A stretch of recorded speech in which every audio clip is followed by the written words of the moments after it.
it's coming at you like monsters in the night, and you feel the danger that makes you wanna hide.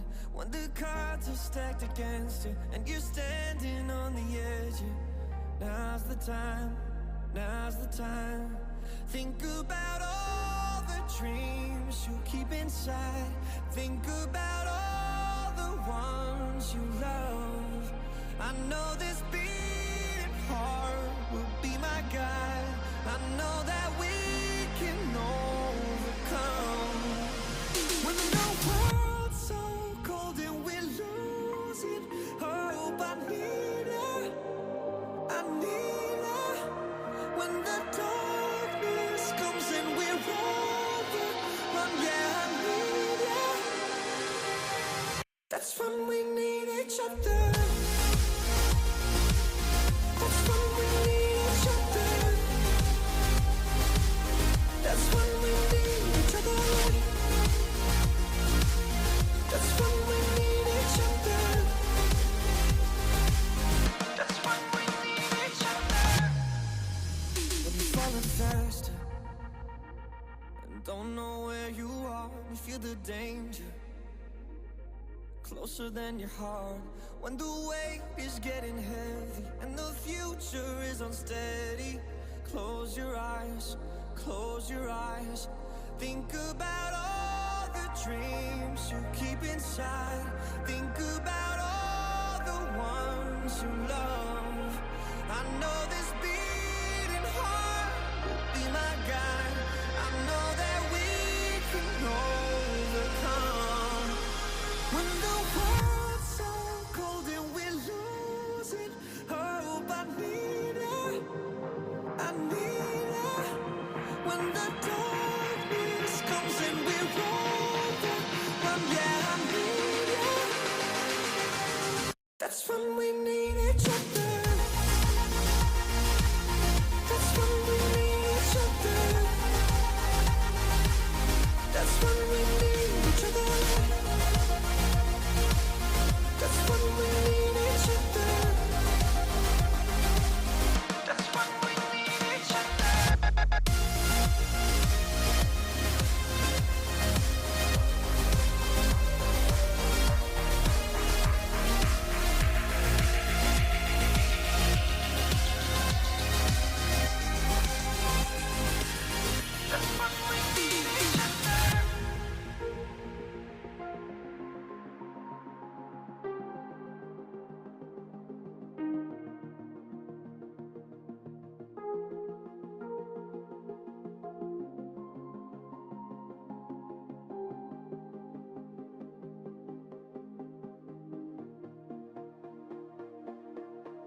within a moment. You knew me well.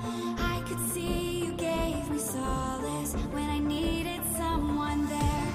In the darkness I still see you like a golden arch, rising high above the sunset in every way you are. I know that everything's in focus now. I'm seeing clearly for the first time. Today I woke up feeling more alive. Tomorrow everything will turn around.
All the days when I was searching for some kind of sign, now I've reached the destination with someone of my kind.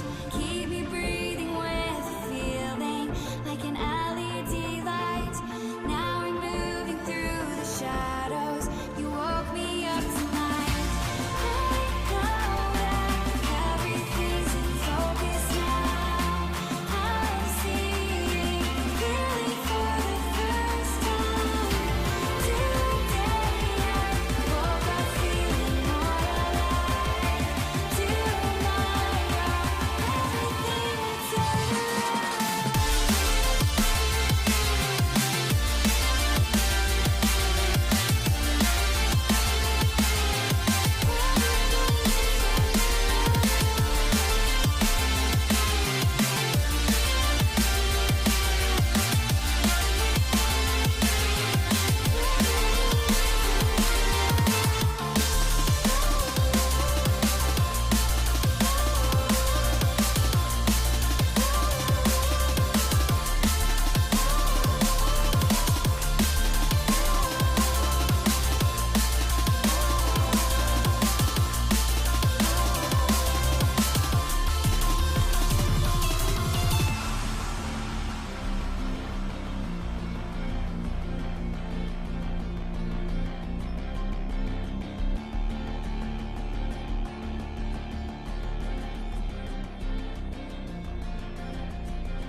I'm here where endless meets the end. Do you see me? I'm hidden here again. Your whispers found its way,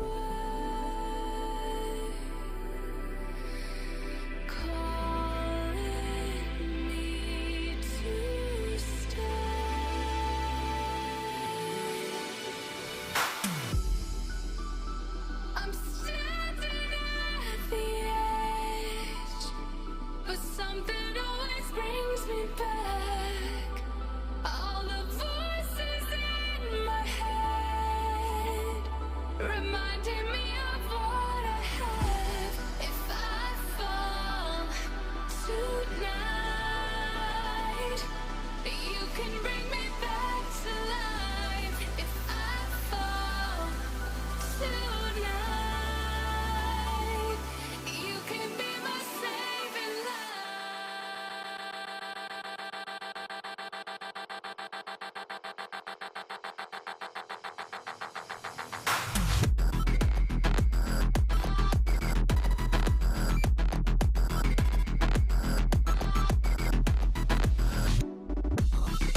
You're here like lightning in my veins. Now they see me, and they'll never be the same. Your whispers found its way, calling me to stay.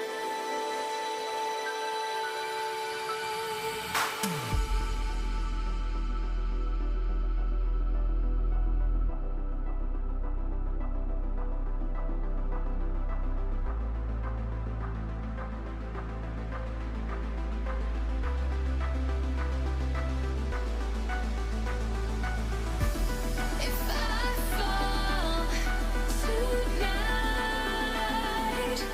you can bring me back to life. If I fall tonight,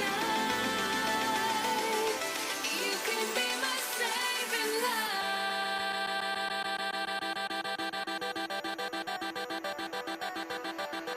You can be my saving light.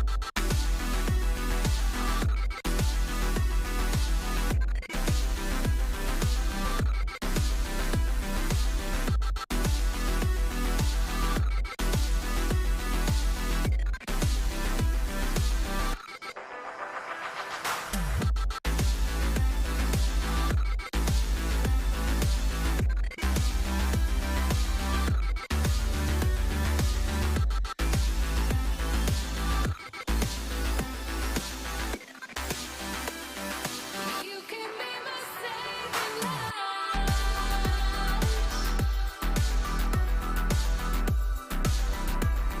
light. You can be my saving light.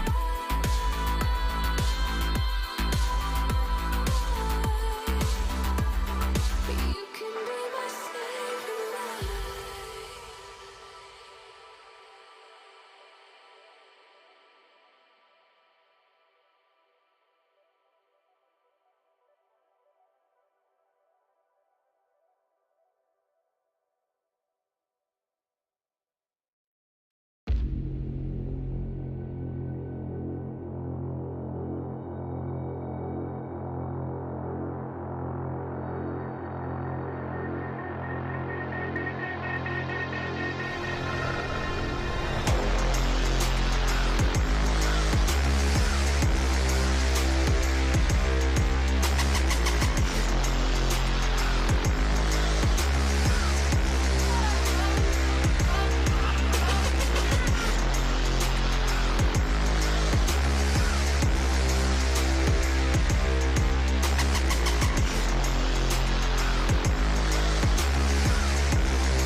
Good afternoon, morning, night, wherever you are in this world. It looks to be nighttime tonight in Shanghai, as I am on formal casting. Joining me today is going to be Hypertension, and we are going to be bringing you our first series of 2 of some unofficial LPL action. Hyper, how are you doing? I see you still are a fan of the Ravens, but in a Fnatic jersey as well. Absolutely. Why do you always pick the teams that I just don't like? I mean, I can't account for your poor taste. I'm sorry. But no, you know what? We may not get the RNG versus JDG slugfest that's supposed to happen. You know, one of the more hype matchups of this split thus far, but instead we get something better. You know what we get? We get to cast the man, the myth, the legend that is PP God. Yeah, I mean, look, it's been a calendar marking event. The day I get to scream PP God all night long as he makes some sweet plays, I would hope. I mean, one of the benefits of being a play-by-play caster, I suppose, in this instance, but that's okay. You're allowed to get excited as well, but it's definitely going to be, I think a very special night. Absolutely. I mean, like, let's get real. I was like, this is. I think we can start off just by saying that this is not the same Victory 5 that we saw on screen. On spring. This is not the worst team in the history of the LPL. No, this is a new and very much improved Victory 5, or at least so far that happens to be the case. Granted, we haven't seen too much of them.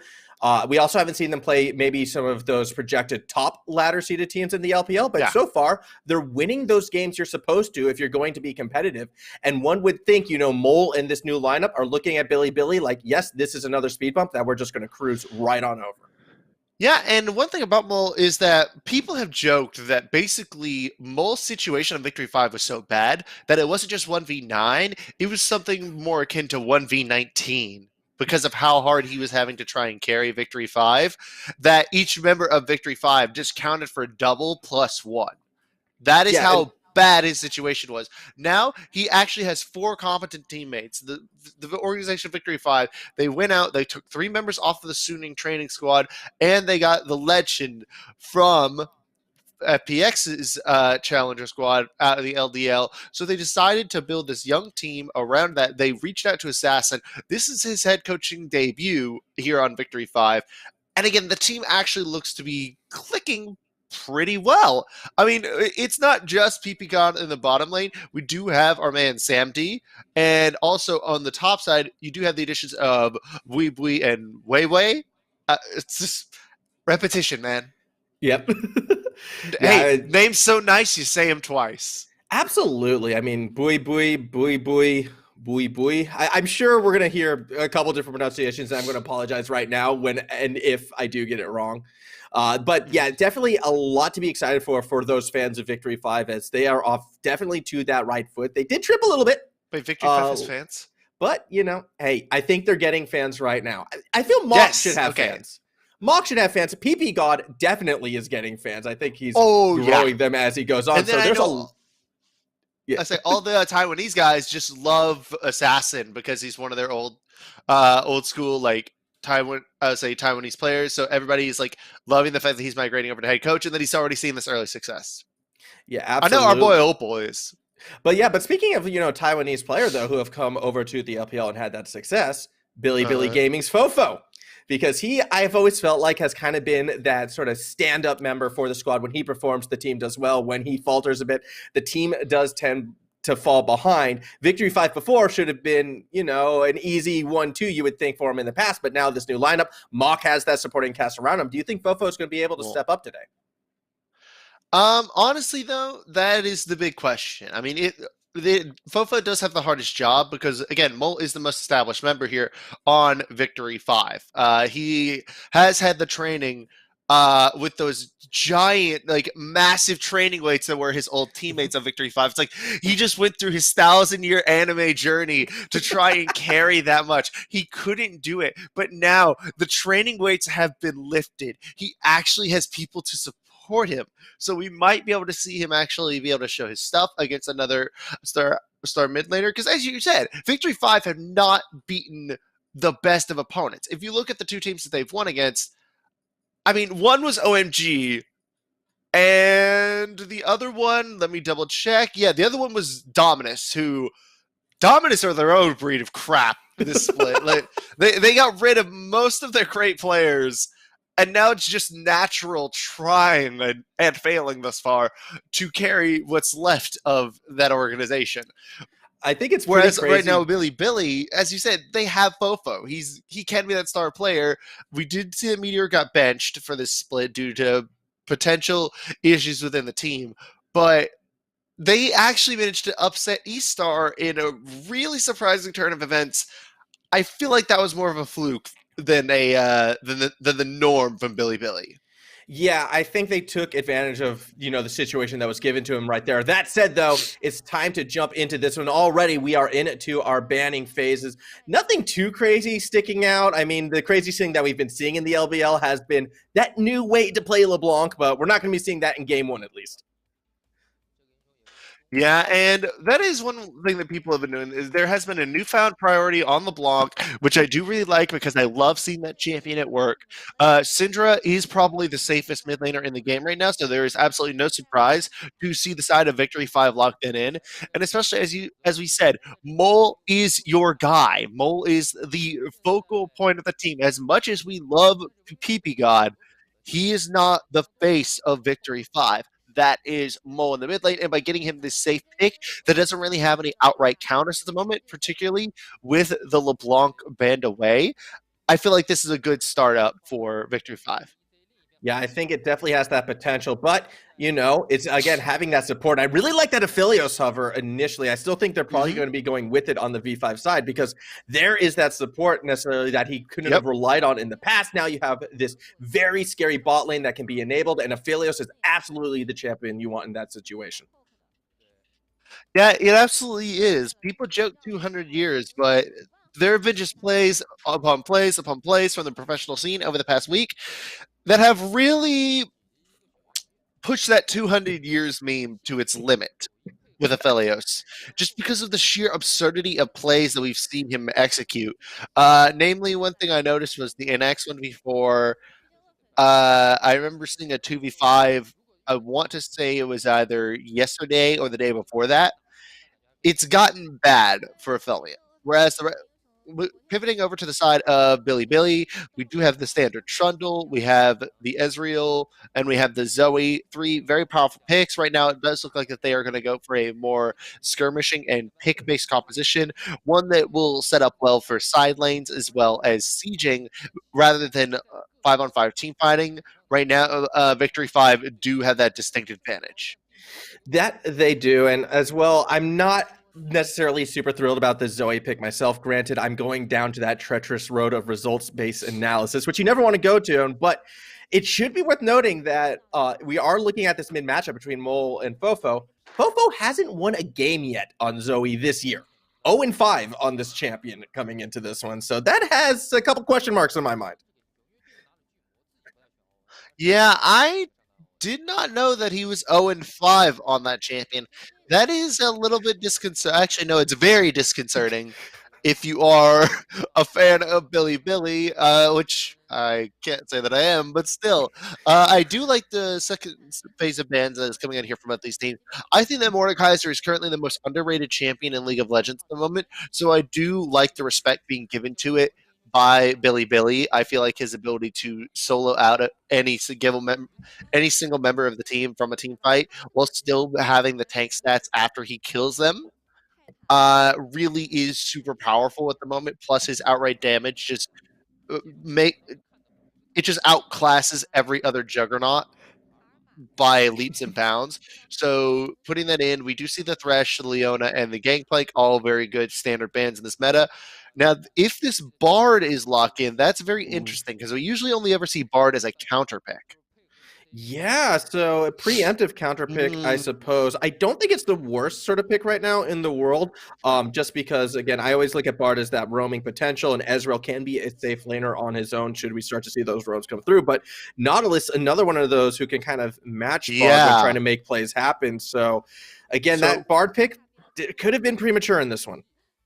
I think it was incredibly premature because there were no major nerfs to Nautilus on patch 10.12, despite him being the strongest support in the game. Most of the major nerfs were focused around champions like Varus. I believe that there were nerfs around. There might have been some around Yasuo. Those might have actually been buffs. I don't quite remember how they tipped the scales there. But Bard is one of those champions that I've heard that basically, like, in discussions I've had with other casters, other coaches, is that basically you lock him in whenever Nautilus isn't up. Generally, he could actually go into Leona. He could actually go into some occasions of Thresh, but Nautilus just outright counters him. And so now you have a losing matchup I believe, in every single lane if you are Billy. Yeah, I mean, again, because You as mentioned drafted before, yourself 3 losing lanes. you pick the Bard while the Nautilus is still up. You pick a mid laner that your mid laner hasn't actually won a single game on, and then Maokai, well, he's picked 2 lose lanes. So Billy definitely going into hard mode in this one. They might not have gotten the memo that V5 is looking a lot better this season, but you never know. They could have learned something. Maybe we don't. However, I'm kind of leaning towards Victory 5 right now after this picks and bans. Yeah, I'm not just kind of leaning towards Victory 5. I think Victory 5 outright have a much more cohesive and focused play style here. They just need to win the early game, and that way they can snowball towards the mid game, towards that about 20-minute mark. If it does start to scale into the late game, you do have the bulk on the mid to late game Renekton and that Nautilus to be able to provide a cohesive, a coherent and conducive front line that will allow the Aphelios and the Syndra to wail away because you have good mix of damage with how much burst the Syndra can do. Whereas again, I look at the Bard, I look at the Trundle, I look at the Ezreal, Zoe, and then the Maokai. I see what they're trying to do here. It is a 5-on-5 pick and siege based composition, but that only works if you don't get set. If you don't get set too far behind early. Yeah, I absolutely agree. And unfortunately, because of these lanes as well, I'm looking at best 16, and I can also feel like he's going to have a rough one as well. Normally, that Trundle, he's going to be wanting to skirmish and duel quite early, but it's so much easier when your lanes are winning and you have that priority. Getting that priority is going to be so difficult, I feel like, for this Billy side that really they're also kind of letting down their jungler as well. And I feel like this could actually be a great game for Weiwei on this Lee Sin. Yeah, this could very much be a very easy setup for him because there isn't a lot of mobility outside of that arcane shift on wings. In reality, this is a very easy team to gank. The Bard will be a little bit tricky if you don't pull it off just right because of the Cosmic Binding. But as long as you're not going from the wrong direction, you should be able to easily land the Sonic Wave and close the gap onto either of those bottom laners. Yes, exactly. As we are on the Rift, nothing too crazy to report. Don't know why I'm going all news reporter right now, but nope, things are actively calm for the moment, so that's nice to see. Couple prodding wards coming out there from the Billy side. I don't expect too many shenanigans yet in this one. Again, I think the jungler that we should be wanting to track to start this one off is going to be Weiwei in particular. However, up top, actually, they're already starting to kind of poke at each other right there. Nothing's going to come from it.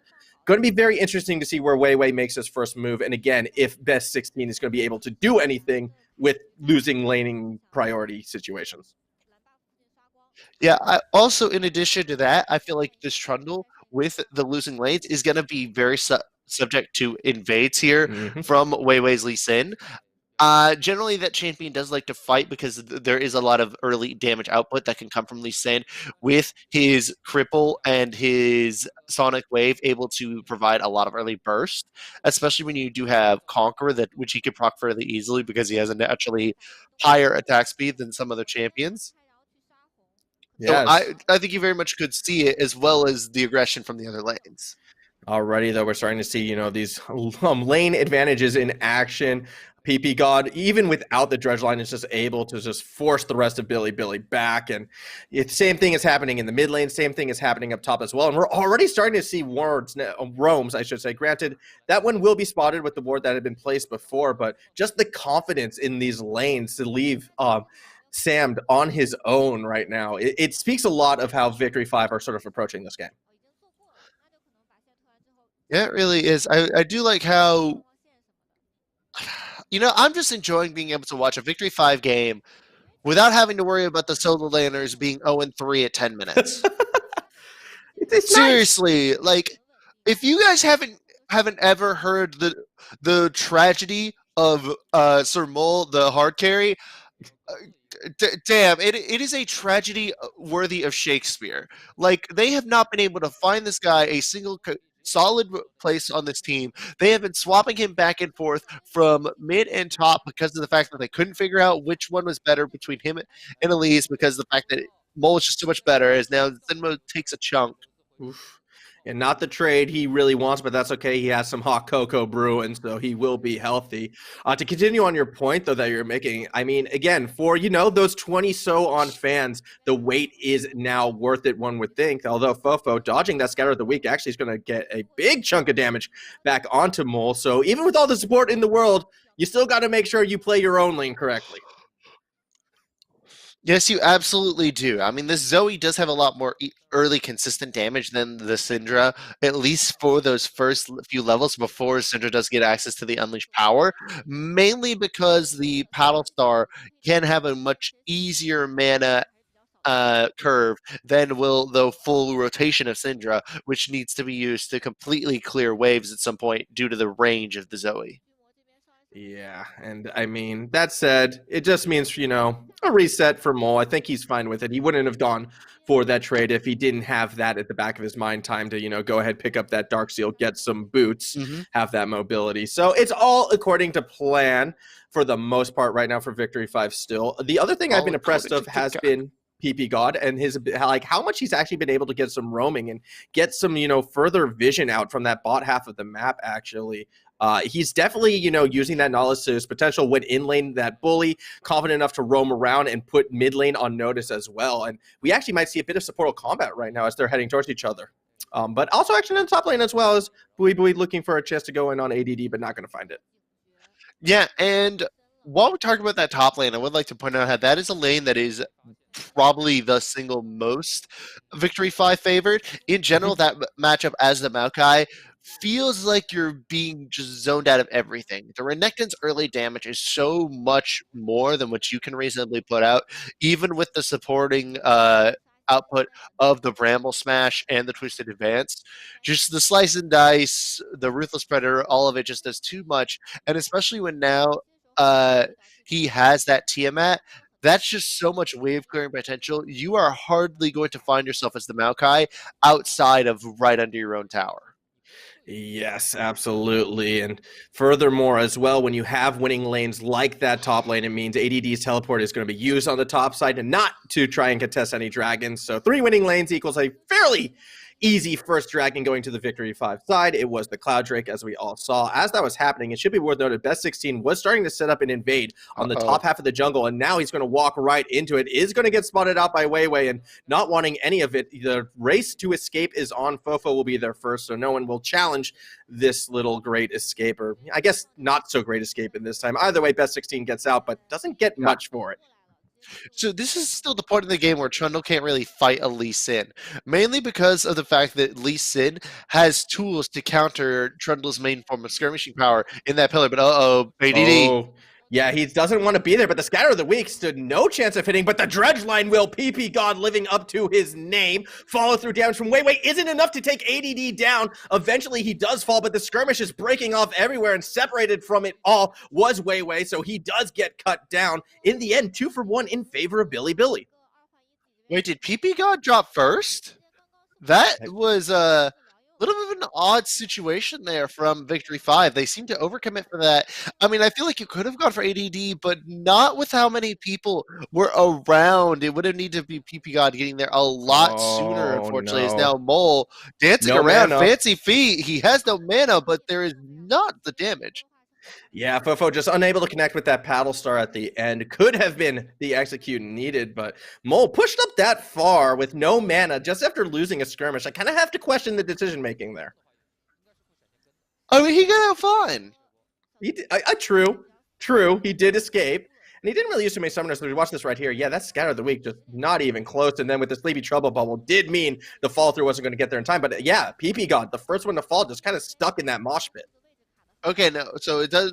Yeah, again, it just. I didn't even see his health bar drop. It might have been a visual bug, or me just completely missing it, but it did not look like PP God's health was dropping nearly as hard. But I would like to see him sort of more respond a little bit more to the bottom lane. I do see the Samdi is still farming up nicely in this bottom lane, but now with Zinmo here, this needs to be a 2-on-2 rather than a 2-on-1, purely because of the laning strength of the Bard. Absolutely. And hopefully he will be able to stick around at that stage, but it will come at the cost perhaps of other lanes. We're starting to see roams be executed with a bit more frequency right now from this Billy side as Jinmo is going to make his presence known in that mid lane. Go ahead, keep Mole behind the tower as Best 16 secures that Rift Herald for Billy. And they're already taking advantage of that first little skirmish going their way. Yeah, which is what they kind of need to do here. They have a much more hard spike that really doesn't even out towards the late game like the side of Victory 5 does. Victory 5's composition, where it has a much more well-rounded spike to where you can reasonably be competent at every point in the game. The skirmishing power... Oh, no, Sleepy Trouble Bubble. Go to sleep, AMD. The trick shot barrage does a lot of damage on the back end, but PP God doing what he can to try and buy as much time. Eventually will go down. Zinmo secures the kill on Samd, and unfortunately, PP God can't be a miracle maker in this one. Yeah, as hard as he tried there to do the get down, Mr. President, he actually flashed into the into the Paddle Star to make sure that Sam did not get hit by the Sleepy Trouble Bubble Paddle Star combo. Oh, that was such a good play there from PP God. But again, they were just pushed way too far up, and it was way too fast of a response from Fofo. Yeah, and so things not looking too great for Victory 5, although they have managed to get themselves that gold lead at the moment. A lot of it having to do, I feel, with this top lane situation right now, because while all these skirmishes have been going on, the lane that definitely was supposed to go V5's way is still doing just that. Already kill up 20 CS, about what you'd expect. Bui might actually need to be the carry in this one. He might be, and as the side lane Renekton, he reasonably could, because if he does start to get a little bit more fed in that side lane, it's going to be very hard for anyone to match him in the split push game. Reasonably, I don't really see anybody on the side of BLG having that sort of laning power off, in a situation where they are zoned off from the rest of their team, because look at what he's doing to ADD already, and this is after he's got Ninja Tabby. Yeah, that's actually ridiculous. The strength of the Phage Tiamat, and I guess, not even bothering to get boots. If you're a top laner in a winning matchup and you know, this next Infernal Drake's going to be going down, no one's coming up here. So he's taking advantage of that at the moment, as down below, everyone's already starting to group up, trying to jockey for position, as ADD, again, desperately tries to get Bui off with those couple tower hits. Should be okay. This Infernal Drake could lead to something very spicy, especially with Weiwei kind of sneaking into the pit right now. No vision on it. Billy might not be aware. They might not be aware, but remember, this will be a straight-up 4v4, but no, PP got us caught. PP got in a bad place at a bad time, will go down. Dragon is secured, and Weiwei is able to make the escape courtesy of Mole. So support for a second Infernal Dragon, but Samd had got caught out by Zinmo, and he's not getting out of this alive. 2 more kills going over to Billy. Yeah, and this is the power that Zinmo is exerting on this Bard. He's actually got a piece of every kill, and he has been the one influencing the game this far. It's not that Victory 5 are playing badly. It's just that, damn, Zinmo's Bard is impressive. Yeah, and you're starting to think, maybe there is the reason you take the Bard blind, knowing the Nautilus is up. Zinmo just understanding this matchup, understanding this game right now. 100% kill participation along with Fofo, but with the kills in his pocket, look, we're not going to see him go for more of the damage, but it would be fun to see. It would be absolutely a lot of fun to see, but as you said, we won't. We won't. We should. This is an actual intelligent Bard, not your average silver 5. So I had almost said silver 5. 5 doesn't exist anymore. Yeah. Your silver 4 on hit Bards. Look, I've been casting a lot of high school League of Legends recently. I've still kind of got that in the back of my mind. Oh my god! As we're gonna try and let's take a look right here at this replay, and this is a situation where watch Zinmo's ultimate here. They take down that, but then watch the Tempered Fate. It's the Tempered Fate, not a stopwatch that catches Samd here. Sets him up absolutely in the perfect situation. He held on to that for so long just so he could set up the perfect Cosmic Binding onto Samd. Right here, he knows that PP God and Samd are supposed to be the difference makers for the side of Victory 5. So this Bard pick is determined to shut them down before they can get online. I mean, it doesn't really matter if you're 200 years if you're kept down at 0-2 by 13 minutes. Yeah, this is actually a pretty disastrous showing from the Victory 5 bot lane in this one. 0-4 in under 15 minutes, the combined total. The things going for Victory 5 is they have been able to get, those neutral objectives. In particular, the first two dragons have gone their way. And with the Dragon Soul eventually coming up, you'd have to think if they're going to try and wrestle control of this early mid-game back, that Soul is going to be priority number one. Otherwise, they can find themselves getting into that mid and late game situation. And with the team composition Billy put together, we discussed it before, that's when it's really going to hit its stride.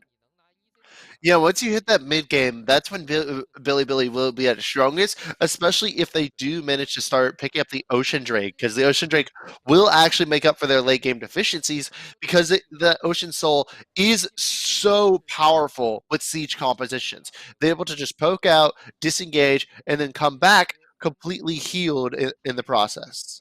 And that's on top of the fact that the Bard can just throw out that freaking Coco and it's just even more health to regain. Yeah, I exactly. mean, seriously, what heals you more than a nice cup of hot cocoa?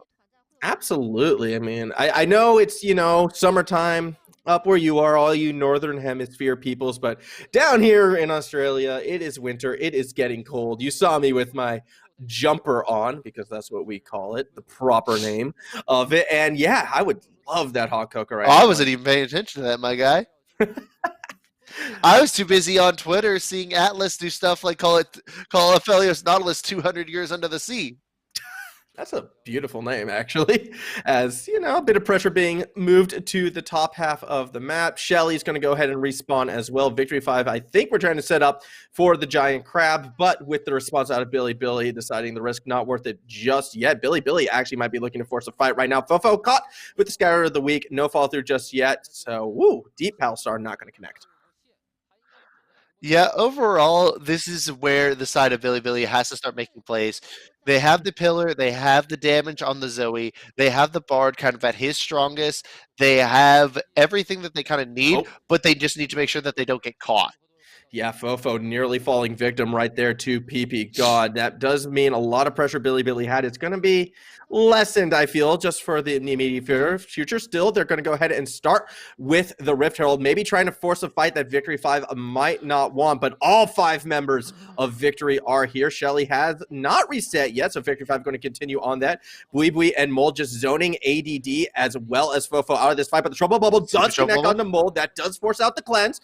Rift Herald taking quite low. True Shot Barrage does not get it. Wei, I believe, secured it, but here comes the twisted advance. Best 16 gets kicked out as Wei's trying to escape. Flash for Flash. Wei does get out, but only just. Meanwhile, the rest of the fight, everyone has gone golden. Best 16 caught in a bad place will immediately get cut down. ADD now has gotten to Mole, forcing the jump over the wall. No re-engage to be had just yet as everyone goes to the 200 years! Wei, why are you following? That is very fortunate he has not turned around, because Fofo, his eyes are more set on Mole, who is still trying to escape. The paddle star from downtown is blocked, but no, it leads to a double kill. Oh my goodness, a crazy fight after Shelly goes down. Wow, that was a very interesting situation there where I thought the side of Victory 5 were going to be able to get out clean, but Fofo was out for blood and he wanted Mole and Wei's heads on his plate. He made damn sure that they did that, and now that is a 10-stack Magi Zoe. But this fight was so chaotic, and it all revolved around the fact that Victory 5 were trying to escape with their super low health bars. You see Wei managed to dodge out so much that he even got a shield there to take that auto attack. Best 16 goes down, but if you look, the rest of Billy did not really have the health bars for Victory 5 to cut down. Sam really needed to get out more damage than he did. He's been set so far behind, and this just results where the Luden's Echo actually kills off Mole from that paddle star. Yeah, a bit of a heartbreak situation for Mole. He thought he got safely behind Wei, thinking, that's all right, my blind jungler will take this hit for me. He won't even see it coming. But at the end of the day, it was Mole who did not see the Luden's Echo coming back at his face. So Billy, so, again, they're winning these fights. They're ahead in gold. The result of that fight as well also leads to an Ocean Drake as well. And despite 3 losing lanes, it really feels like they made this early game work for them. They absolutely did here. And when we said losing lane with the Zoe, we meant that, like, especially with the that's more so the tempo and pressure that she puts out should be lower in the early to mid game, depending on how you play it. But Fofo has just straight up outplayed Mole in this I'll say in this game thus far that Nautilus and PP God has not been nearly as effective into this Bard as we would have expected. And while ADD, yes, has been losing fairly convincingly to Buibui, it's just been not enough. Oh my god! Goodbye, PP God. Too much damage there, even with the death charge. I don't know if Victory 5 are going to be able to turn this around. Buibui in a bit of trouble. It's going to have to escape underneath the tower. ADD teleporting into the fight. Not going to find too much, as without PP God, Victory 5 do not want to stay at all. I don't know what it is, but every time I hype up someone going into a game, they absolutely crap the bed. Caster Curse is a real thing. Single time. Caster curses are real, and it's time we all accept that as fact, and whatever we're going to say and predict, the opposite is destined to happen. Now, I was the one saying, hey, don't discount Fofo in this, all right? Well, it's sitting on 12 stacks right now, 305. This Zoe looking pretty good, and Billy, they play around Fofo incredibly well, and now it is time for Fofo, I feel, to start looking to quicken this pace maybe a little bit and start to end this game. Yeah, and this is the problem for Victory 5, is that the sieging potential of Billy is so good.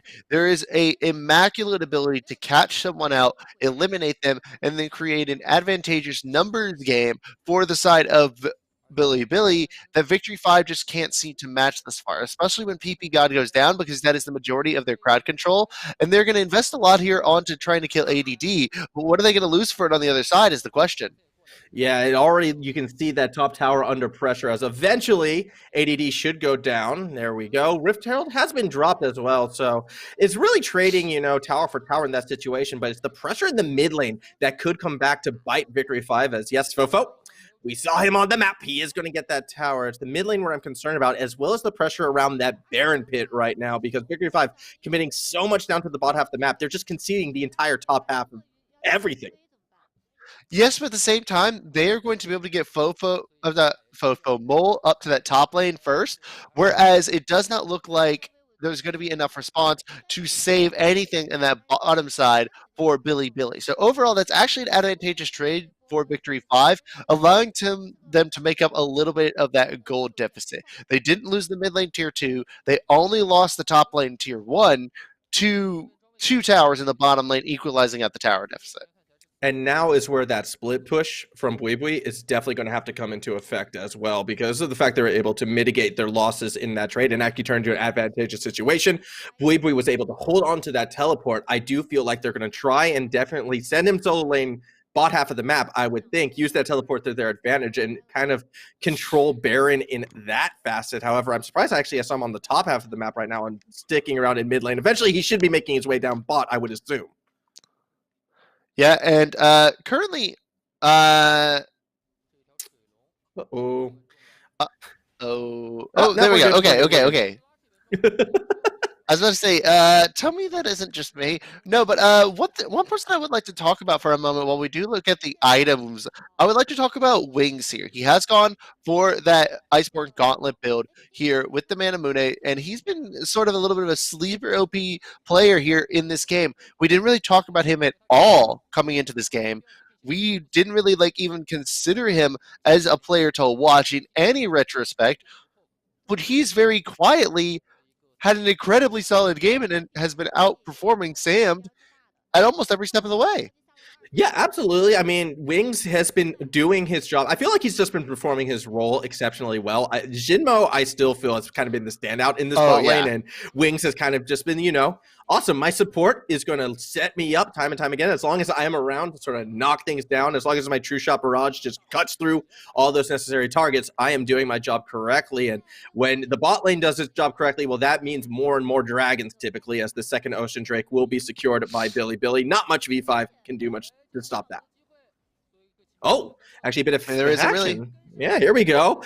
A big engage way on the flank as well. May have cut out Wings, who goes to Arcane Shift over into the pit, but Buibui is waiting. Great ultimate from Jinmo. It's going to halt Buibui in his path, and that True Shot Barrage just cutting right through all those health bars. In the end, Wings secures the kill onto the Alligator, makes some nice boots, my friend, as Fofo nearly is able to snipe out PP God. Still looking for it. Up above, though, Mole might be getting caught out. Here comes the wrath of Billy. Wings is actually the one leading the charge, but the Blasting Cone will get Mole safely out of danger. Wei Wei as well, able to ward hop out of the situation. And Victory 5, when one member gets caught, the rest are good at escaping. Usually, that's not a safe place to hide. Here comes Fofo, Scout of the Week, momentarily gets the stun, unleash the power, is not enough damage, and Fofo secures the kill. I mean, right now, this is not, we aren't watching the LPL, we're watching the Zinmo and Fofo show. Because, like, Faux show, this is basically a stomp in favor of Billy. They are abusing their composition so well, and the fact that they have a lot of burst damage here. They are immaculate at targeting down the members of Victory 5 as a unit and then making sure that they can't really respond. This Tempered Fate absolutely won this skirmish here for the side of Billy there, combined with that Nature's Grasp. As soon as it came out, then Bui was caught there so long that the entire side of Billy was able to respond. This is a lot of the same things that we saw against E-Star, and while I admittedly called that a fluke, it might not have been actually a fluke at this point. Yeah, Billy looking so good. The way how they're approaching these team fights, and again, Jinmo has just been on target with the Tempered Fates, with the Cosmic Bindings, and setting up and protecting his team at the same time. Absolutely a star performance. Furthermore, again, Fofo has gotten to that big 18 stack mark right now, has that Banshee's Veil for a bit of extra protection. But most importantly, when looking at the itemization on Victory 5 right now, there is not a lot of magic resist besides, those boots and a Banshee's Veil, I suppose, on Mole, but it's going to be a fair while before Fofo's damage is really going to start to dip off. And if he keeps stacking this Soul Stealer, he could be one-shotting pretty much anyone on that Victory 5 lineup.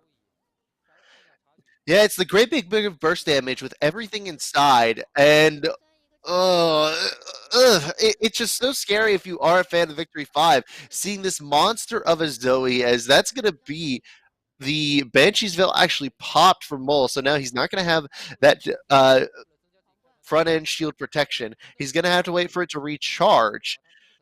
This is very, very dangerous point in the game for Victory 5. If they want to be able to come back to this game, they have to let Sam scale up into the early game. They have to let him, go through the rotations on the Aphelios guns and just keep trying to scale. But oh no, Temper Fate. Yeah, Temper Fate connects with PP God, and that just left way exposed. He's going to survive this one, but Mole will not, as the rest of Billy are able to cut him down. Very bad situation as well for Bui, who is also going to find himself caught out courtesy of a terrible teleport. So that's a breakdown in communication. That's not the teleport you want, and it is a Baron going over to Billy. 957, that TP sucked! Yeah, it took me a while to recognize, oh, wait, Bui teleported in as well, because I saw the teleport. I'm like, okay, that's ADD coming from the bot lane, but no, Bui was like, I got this 1v5, carry the team on my back, and he's just going to carry himself back to that gray screen. Billy secures that Baron, and this could be the beginning of the end, my friend. It very well could. And one thing I would like to point out right now that I don't think is very, actually, we'll take a look at it after this replay. But again, these Tempered Fates, they're just absolutely on point. And one thing that Wings has been able to do is that he has focused down Wei to an immaculate degree, removing him from fights, removing all ability for pick potential, and a lot of the AD burst damage to come out from the side of Victory 5. But I think the real difference maker here is going to be the vision score difference on these two teams. Look at the gap in between what Billy and Victory 5 have in vision score. Top lane, not so impressive, but you do have that 10 in the jungle. You have 12 in the mid lane. You have that very slight lead in at AD carry, and then we get to support. Yeah. Until about 5 seconds ago, that was a 35 difference. Is there like a, Flame Horizons for support vision score? Has that term 50. been coined yet? 50, that's what we want to go for? All right, well, that definitely could I'll be call it a case. Zinmo.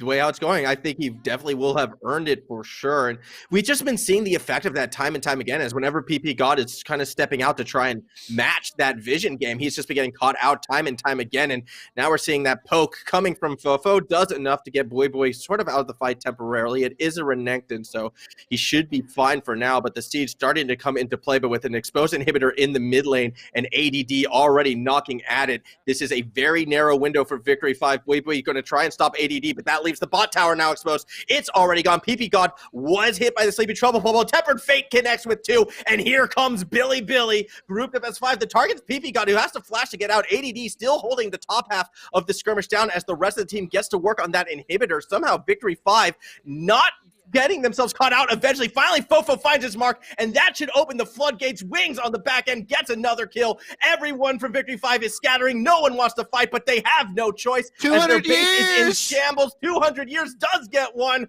but only one as Billy takes the fight. Only Hui and PP got left alive. Nexus tower's gone. Nexus should be soon after, and it looks as if Billy is going to take themselves a game number 1.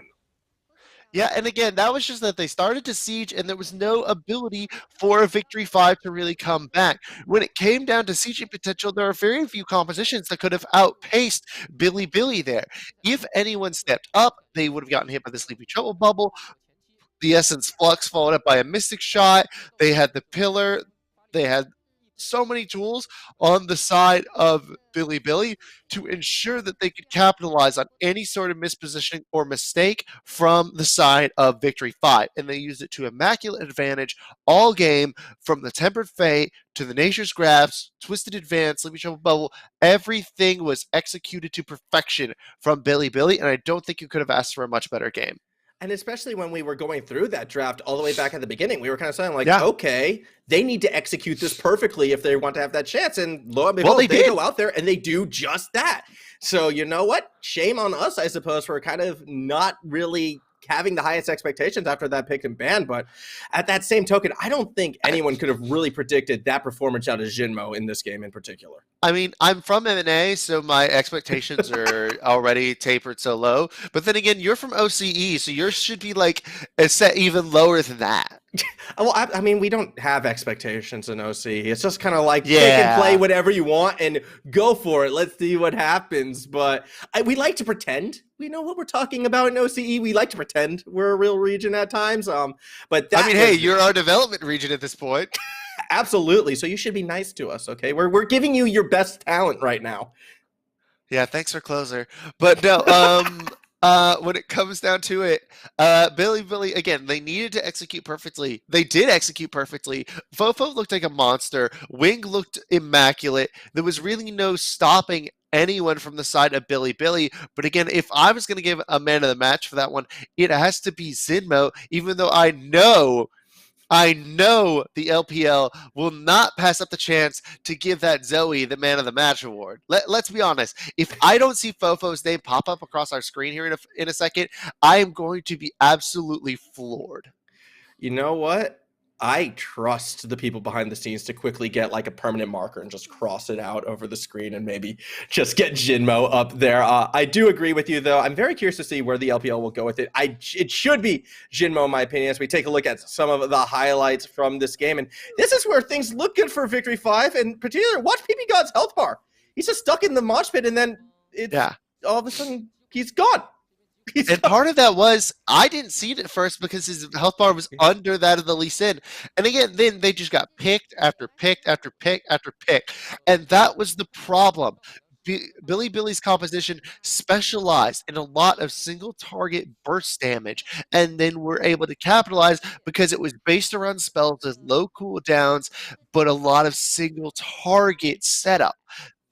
And all Victory 5 was doing, they were splitting, they were just getting themselves out there in no man's land, off on their own. There was no opportunity for them to execute that 5v5 because they were so often caught off on the side.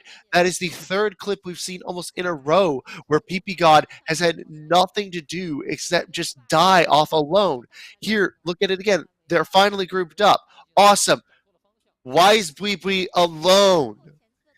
I mean, his plan right there was to cut off Wings, I feel like, on the wraparound, but you have to be aware that the rest of the team is there, not to mention Tempered Fate is just going to stop any plans and kind of put that pause button on it. And this was probably my favorite play of the entire thing, the greatest teleport we've seen, where Bui, who tries to make it all happen but gets himself caught out. And yeah, just time and time again, members on Victory 5 getting caught out, and in the end, it cost him this game. You know, I just get to reference that 957 teleport basically like 4 or 5 times per split whenever I'm casting these. And it seems like I'm the only one that ever, when I'm on color, that has to put up with those teleports. I mean, I don't know. Again, could be a desensitized situation. OCE. It's a sort of fight. Doesn't matter the circumstance. Let's just teleport in and get at it as we take a quick look at the damage graph. I believe is what this is. No, that's just. Is that MVP voting? I have no I idea. have no idea what this is, dude. Not gonna lie. Well, wins wins. I don't read Chinese, unfortunately. Oh man, here we go. Okay, I guess this one might be this one might have been donations or something. Okay. On this, I'm not exactly sure, but no, ADD returning to this. I believe that it has been Kingen for the past couple weeks. I could be completely wrong there. Chat, feel free to roast me if I am wrong. But overall, I am very much happy to see ADD played very well. He understands that in this unit, he is not the star player. And even without Meteor being, the hand-holding AD carry, because he is not AD carry, the hand-holding carry for this team, which he's really known for here in the LPL, is being the guy that will hold your hand through the entire game. There it is. Freaking knew it. There it is. I'm sorry, but dude, there's obviously Rey Mysterio fans back there at that LPL. The 619 coming through, getting himself that MVP. That joke was as bad as Wee Wee's teleport. I had to. It was right there in front of me. I gotta take it. You gotta have at least one. You should have left it there on the side of the road. Well, look, I think I'm from Alabama. Not even I would have touched that roadkill. I mean, yeah, I'm from San Diego initially. All right, that's my area code as well. We're star-crossed lovers, I suppose, in a way. That said, I think Hyper's going to need some time to recover from that one, so we are going to be taking a quick break before we get into game number 2, so don't go anywhere. We'll have more of an English commentary of this LPL broadcast in just a few moments.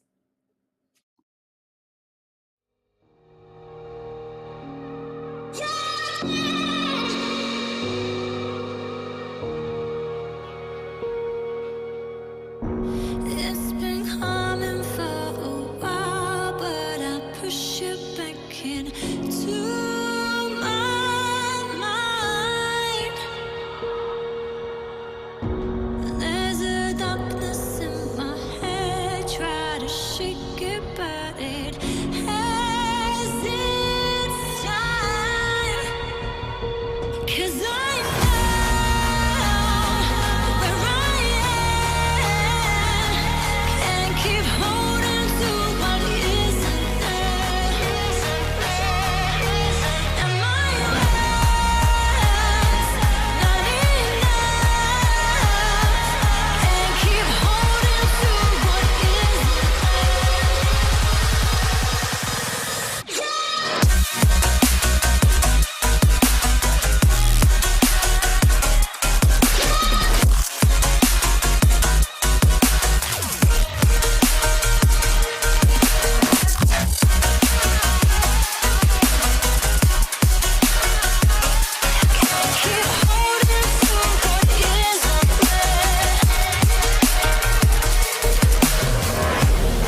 Hello, everybody. Welcome back here to a English broadcast of, some Chinese League of Legends. Trying to skirt Hmm. around the terminology right there, making sure I'm not saying it correctly. As it stands, we're providing our own unique commentary here at Opalcasts. I am Formal, joined by Hypertension as we get ready for a game number 2. Game 1 didn't necessarily go the way we thought it would, but hey, still time for that to turn around as we are into our picks and bans already. Aphelios being prioritized by Billy, whereas that Syndra once again looking to go back over to Mole.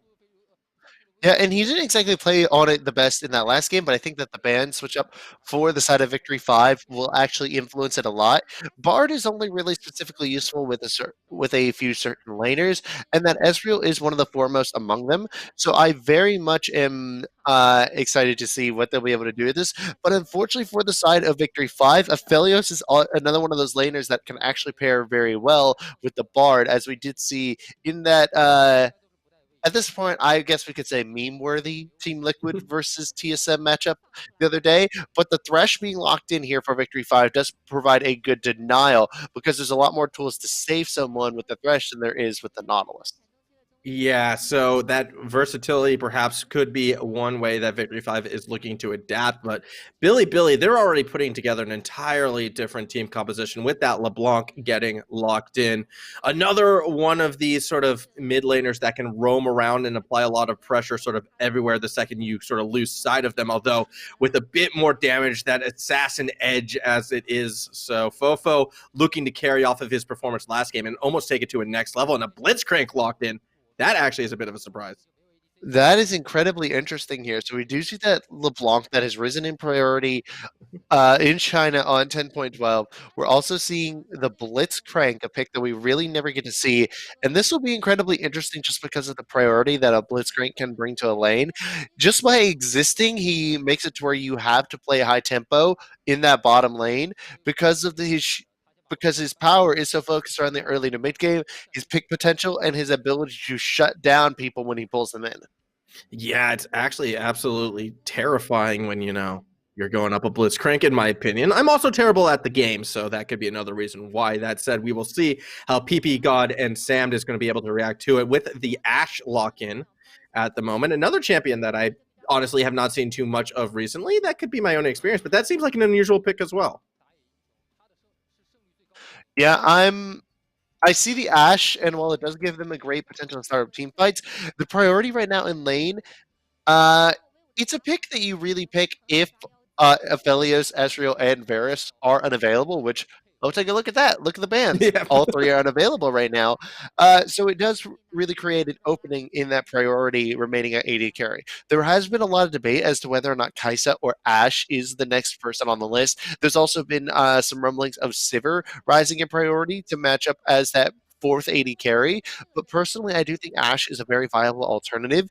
The issue here arises in the fact that if that Blitzcrank hooks you, you are screwed. Yeah, you are absolutely screwed. And I think the same thing can be said for, Mole on the Syndra as well. These are two very low mobility targets for, Mr. Rocket Hands on that Blitzcrank. And Zinmo, we already He's got rocket hands! Exactly. We've already seen how well he's Mordekaiser! That said, there's your favorite champion. Mordekaiser is going to be taking No, up into that. not my favorite. It's not Maybe my third. Oh, your third, but you sold him so much. He had to have been your. Okay, I want you to sell your first two favorites now. Are one of them Olaf? Please tell me one of them is Olaf. No, Olaf, I actually do very like his playstyle, but at the same time, he's not one of my favorite champions. However, he does create a very advantageous early game, high tempo playstyle that is just everything Billy are going for right now. This Silas is actually one of the few matchups that actually can inherently counter the Mordekaiser. Renekton, not as much. Generally, this is a matchup that can go either way, depending on the skill level of this. And that is a pick that I would have expected to see a lot earlier. We haven't really seen the Graves prioritized at all thus far this series. And in return now, we're going to be able to see him in the jungle. He gets a very high tempo pick. So these compositions actually have a lot of setup. There's a ton of damage in this game. Like, holy damage, this should be interesting. Yeah, I think this is definitely setting up to be an explosive one. And a lot of times when you have these highly volatile, damaging comps, it's all about picking those right initiations. And in that regards, I think both of the initiations are very clearly defined. You have, hooks on each side, not to mention that Enchanted Crystal Arrow and the Scatter of the Weak coming for Victory 5. I almost feel like they're more prepared to try and pull that trigger and just get that big chunk of damage in early, get that big burst and win a fight that quickly. But if they pick those wrong fights, well, this game is going to go south very quickly. And one of the big reasons why they lost that first game, I feel like, was picking those wrong fights. Well, it wasn't just that. It was the fact that there was so much playmaking potential from Zinmo. On this Blitzcrank, it is another oddball pick that we don't really see as much, kind of like the Bard. The difference is that the range of the Blitzcrank and the effectiveness of the Blitzcrank to create those unorthodox situations is much, much less than that of the Bard. Generally, Blitzcrank can be viewed in the same light as the Nautilus, the Thresh, or the Pike, which we've seen all three of which for the majority of the better part of the past year and a half. This Blitzcrank is nothing else new. It's just that his hook is on a longer cooldown, it has a better pullback, and he has a silence and knockup to follow it up. But when it comes down to it, once that hook is burned, you're basically just a big fat robot sitting there with your hands off to your sides going like, what the hell do I do with my hands? Well, I think you're just looking like Ricky Bobby in Talladega Nights. He's just sitting there on the camera, not knowing what to do with his hands. If you miss the hook, you are Ricky Bobby, not knowing what to do with your hands. Look, I think the solution is simple. You miss the hook, you say, "Oh well, time to flash in regardless," and just get it done that way. Yeah. So on the flip side of that, though, is if he does hit the hook, whoever he picks up is most likely dead within about 2.7 seconds. It really does create a situation where the side of Billy have so much front and early game burst damage, particularly when you do have the LeBlanc, the Olaf, and the Renekton, that is such a early to mid-scaling top side. But I'm not going to count it out because I said that a composition would get similarly outscaled last week, and I had to eat a crap ton of crow because some random in chat kept spamming scaling when a Olaf, LeBlanc, and I don't remember the other one. It was a Jace in the RNG series when RNG managed to lose a scaling matchup with Aziraphelios against Olaf, LeBlanc, and Jace. Yeah, that's a different one. I digress, though. We're looking at our game on hand right now in Victory 5, feeling confident enough that they're going to be going for that invade, but I do believe it's actually triggered out, and the grab onto PP God from over the wall. Great read by Billy. Fortunately, though, PP God will be able to walk out, and Wei is actually still going to be able to get this buff, it looks like, undeterred, so could have been a bit of action, but at the end of the day, everyone kind of shake hands and say, all right, you got me, good one, and lets him walk out. Yeah, so based on the tempo, that's actually a situation that creates an advantage for Wei. It does look like Best 16 is going to be able to just move over and be able to take his Raptors and then his Wolves, but it looks like Wei is moving over to his own Raptors, and then he could actually just take his own red buff and then deny any sort of red buff ability whatsoever from the Olaf, therefore enabling a fairly easy 3 buff. Oh, another rocket grab's going to connect onto PP God as well. So for those keeping count, he's currently 2 for 2 in this one. That said, though, Ash with that volley is kind of a bit going to be more of a pusher early in this one. The jungling, though, is going to be a potential 3 buff situation. Things looking very good for Wei right now, especially, with Best 16 being tracked as well by Sam's. They know exactly where this Olaf is going and where he's going to be, and I expect the laners of Victory 5 to play around that. Yeah, and if you look at where Bui is positioned in the wave, he understands that he needs to stay towards that top wall. That way he does not get dove here by Best 16. And it does look like they are going to try to execute the dive. Yeah, he's going for it anyways, but Bui just behind that tower, Happy Feet, looking very comfortable. Finally, the trigger is pulled. The first blood is secured. ADD has to burn Flash, and no aggro onto Best 16 means it will be a successful dive. Wei looking perhaps to get a bit of retribution. Teleport coming through as well, and ADD actually could be in a lot of trouble right now. Smoke Screen comes down for that slow, and the blasting gun of Wei will secure the retribution. Ooh, so the bad part about that though is I believe that that counted as a solo kill, so there was no Mhm. part of it given over to Buibui. Honestly, if they had just waited for the decimate to come through from Buibui, I feel like that would have netted a lot more neutral gold in favor of Victory 5 because they also would have gotten the assist on top of the kill. But again, either way, you got to kill into the graves. Yeah. And I think Graves is definitely going to be a very viable part. We've already seen how aggressive he's willing to be in this game. Already, again, looking to invade after best 16 because of that lane pressure in the mid lane. So Weiwei just content to just keep blasting away. Fofo, though, having enough of that, has a look, not going to see anything he likes, and Weiwei is scared away for now. But I expect Weiwei to constantly be looking to invade and just harass best 16 as much as possible. Yeah, and when you do have that sort of situation where Weiwei has the Graves, it does have a lot of front end damage. He can easily out damage the Olaf in the burst game, but it's just where the extended trades where the Olaf is just solo hacking away at the Graves, he can out damage purely because of the way he can reset the undertow. But Weiwei definitely has it in terms of harass, in terms of poke, in terms of chasing Best 16 out of his jungle. Because Best 16 knows that as soon as he gets collapsed upon, he's a dead man walking. Uh-oh. Well, Weiwei Like and right Best here. 16 about to collapse on him. Speak of the devil right now, but there's actually no mid lane support coming from Mole as he had already reset, so no kill should go over. The Weiwei is still chasing after. Does he flash over the wall? Doesn't look to be the case. Fofo recalls as well. Okay, then. He just flashed in place? Oh, he did. He just flashed in place. Like there was no movement from the Graves. I didn't even notice. My apologies. I didn't even notice the flash. I was expecting the jump, but he didn't jump. He just flashed in place. Oh my god, that I've never seen that happen in a professional game. No, at least not unintentionally. I have only ever seen that happen intentionally as part of trying to fake out somebody by flashing into a bush when we want to make it look like you flashed over a wall. You know, the big brain pates. But oh, that is so unfortunate for Weiwei. He had the kill if he landed that flash. ADD in a bit of trouble right now. The unleashed power and the scatter of the week is all what's needed for the kill to be secured right there. And okay, so this time at least, Weiwei got the assist, but for the second time in a row, a kill in the top lane with Boy there, and he doesn't get an assist.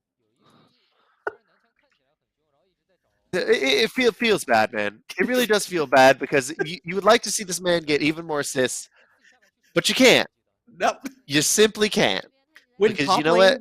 Is that Excess much of an island? Are just not from top laners. Yeah, exactly. When top lane is that much of an island that even when kills and fights happen in your lane, you're still not a part of them.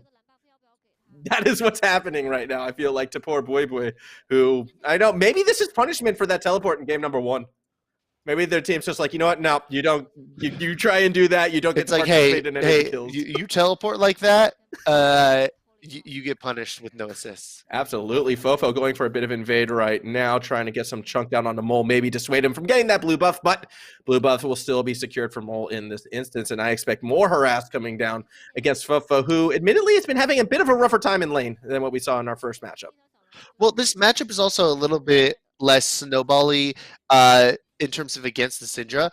Generally, LeBlanc versus Syndra is much more of a Syndra-favored matchup, where she can very easily negate a lot of LeBlanc's engage with the Scout of the Week, because a lot of what LeBlanc wants to do is get into your face and then burst you out. It's hard to get in your face when there is an AoE shove just right there, complete access for Mole to have at his disposal. Also, if that stun had landed, that would have been a dead Fofo. Oh, it would have been such a dead Fofo right there. Very fortunate Fofo was able to dodge that one out. However, with the bot lane roaming up, that should be a lot of Herald pressure as the Shelly will be spawning in the next 8 seconds or so.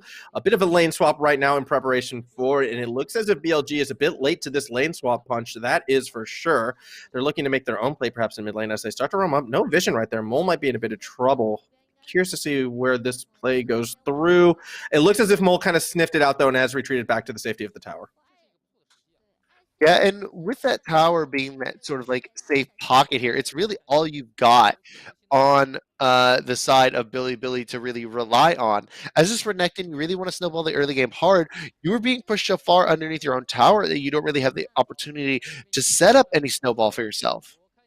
Absolutely. As a bit of a skirmish actually happening over Shelly right now. Each team willing to fight for it. The flash engage coming from the Billy side. They're able to catch out PP God, and that is a huge pick for them. Shelly, you would think would go their way, but the rest of Victory 5 are trying to cut them off. A big scatter of the week does hit Jinmo, but he stays alive. Meanwhile, Best 16 has been gunned down by Weiwei, and Victory 5 are turning this back around. Shelly just still wailing away. Might not matter, however, as Billy has lost 3. They need to retreat. Shelly secured by Weiwei. Fofo trying to do what he can on the way out. Wing's going to drop that turret, but it's just going to get thrown around by Mole, who actually threw it back to his own team. It doesn't matter. Fight clearly won by Victory 5. Yeah, in hindsight, the only way that could have gone worse for the side of Billy is if PP God had survived. They managed to get every single thing that they wanted. PP God dying here, is it not bad when you consider that they burned everything on him and that there's no damage onto any of the damage dealers for the side of Victory 5 who have all of the AoE and all of the setup here. That Blitzcrank immediately gets cut down. There's most of your bolt gone. ADD and Best 16 were so low on the backside that Mole and Weiwei and Sam are just able to easily shred them to bits. Zinmo gets taken out by Bui inside of the Death Realm, and there's almost no potential for Billy to recover that fight because they don't have any significant cooldowns left. They burned them all on the Thresh. Yeah, and off of the back end of that fight as well, it feels as if Victory 5 have sort of... This is more the Victory 5 I feel like that we were expecting to see in this series at this stage. You know, the team plays really well around Mole. Weiwei stepping up as well and just on this Graves having big impacts in these fights. And Victory 5 in control of this one. They're now starting to look to invade more. They're going to try and use that Thresh, I feel like, to their advantage, get those picks, play around PP God, and things are looking a lot better now this time around. Yeah, there's a lot looking better here for the side of Victory 5. They're actually playing as a unit. This is a lot more of what we expected here, a lot more coordination, a lot more cohesion as a team. Oh my God! Fofo took the bait, and he's in a lot of strife. That said, the rest of Billy are around. Fofo somehow actually gets out alive, so a bit surprised to see that. But here comes the crystal arrow from downtown. Boom! Does not. That was so underwhelming. That was... Where's the hard AP Ash? Where is my Earth Ash? That would have gotten the kill. Meanwhile, Shelly will get dropped, and a bit of a, secure some plating measures right now. Doesn't actually take the tower down, but PP God actually looking for a pick. Does connect with Jinmo, but Fofo is back, unable to hit with the chains. And I'm not sure whether or not it was a visual bug or what, but it just looked like the Sigil of Malice from Fofo launched onto PP God, but somehow just stopped halfway through. I didn't know that could be canceled. Yeah, it just seemed shorter than usual. You know, it was the smaller one, right?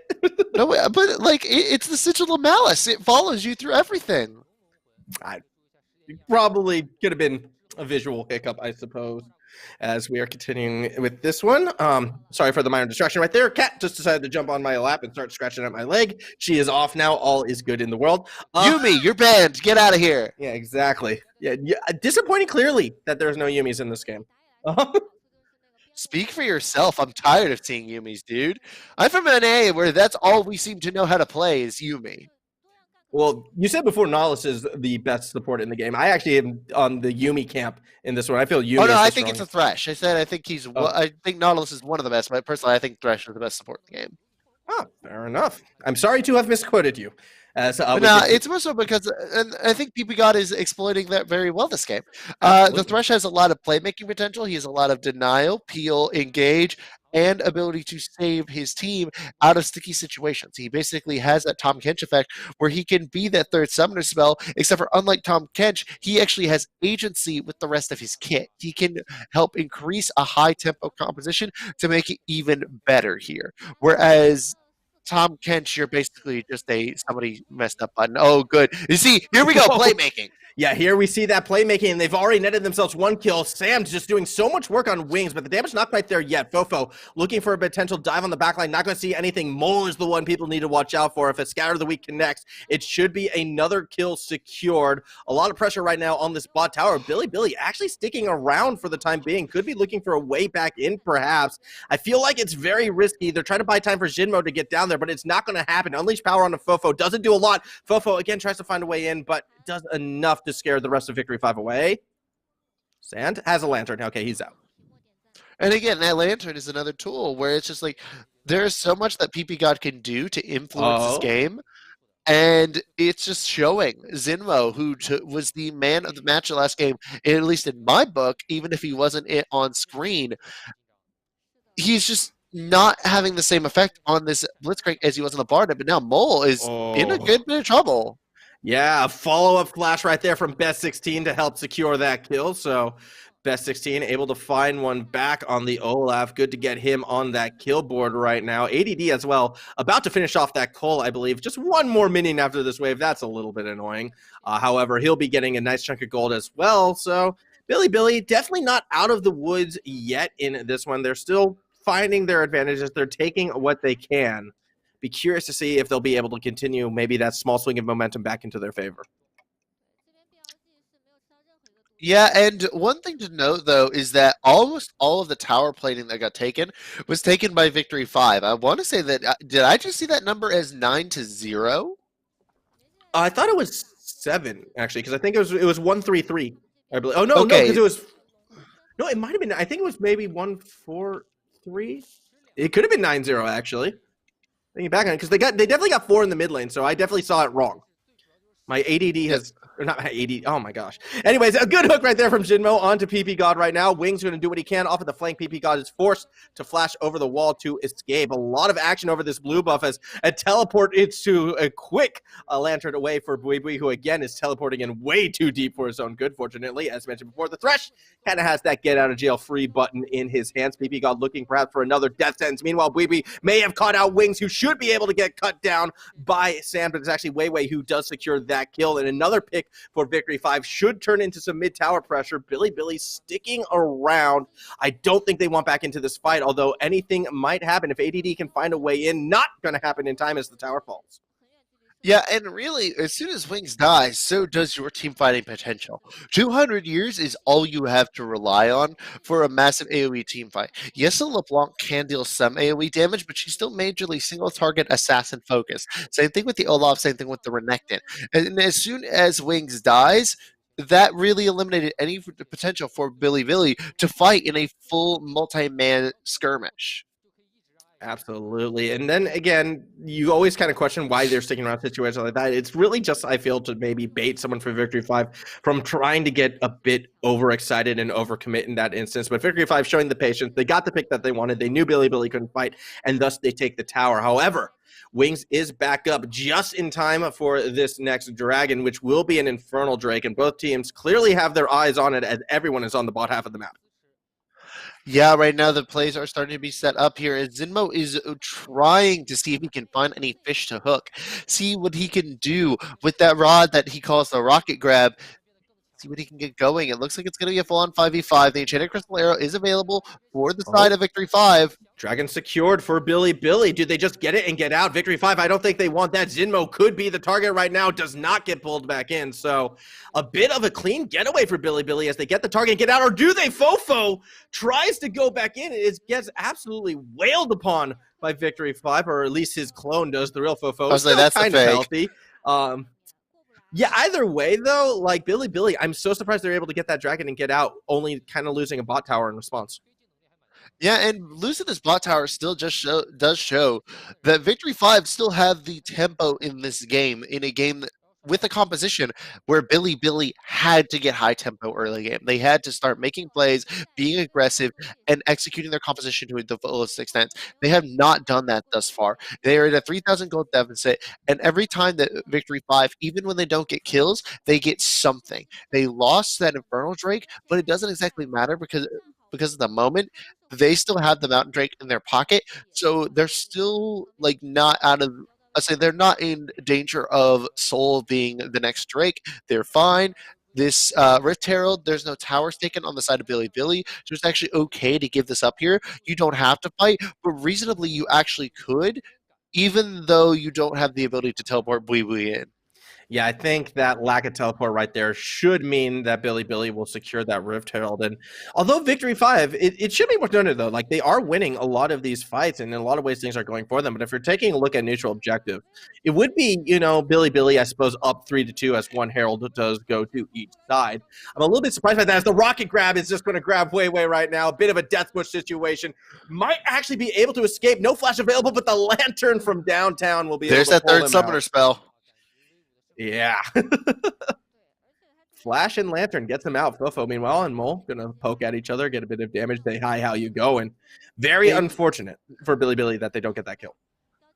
Yeah, and once again, this is why I like this matchup so much better for the Syndra than I do the Zoe versus Syndra matchup. In general, if you think about it, did he just accidentally use Scatter the Meek? Okay, no, he didn't. Okay, it was just a weird visual interaction. But now that he has been Scatter the Meek, that was actually his major tool down. Yeah, we saw Molg actually get chunked quite low. Fofo could be looking at something, but PP God is here, so Fofo has to be a little bit careful. The safety lantern is out. Scatter of the Week doesn't connect, so time to make a hastily retreat. Third summoner spell, OP. Yay!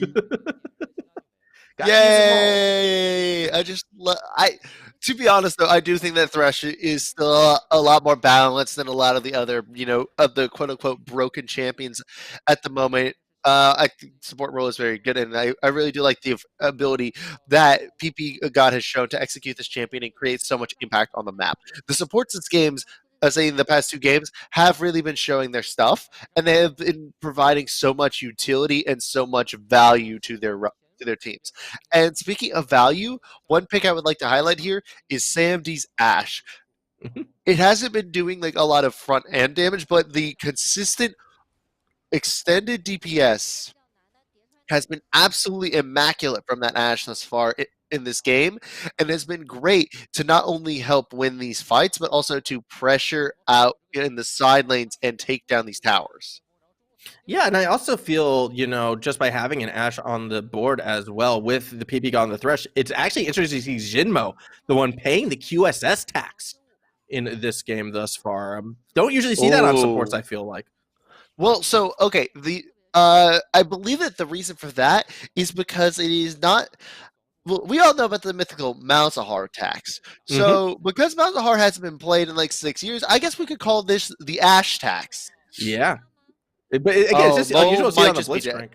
Oh, no, Mo will be fine. The damage is still not quite there yet for Fofo, only with that Luden's Echo. The Dark Seal hasn't been turned into a Soul Stealer, so Fofo clearly not as confident as he was, or he just hasn't been into the library yet to pick that one up. I mean, would you rather turn a 0/0/0 into a Soul Stealer thus far? Honestly? No.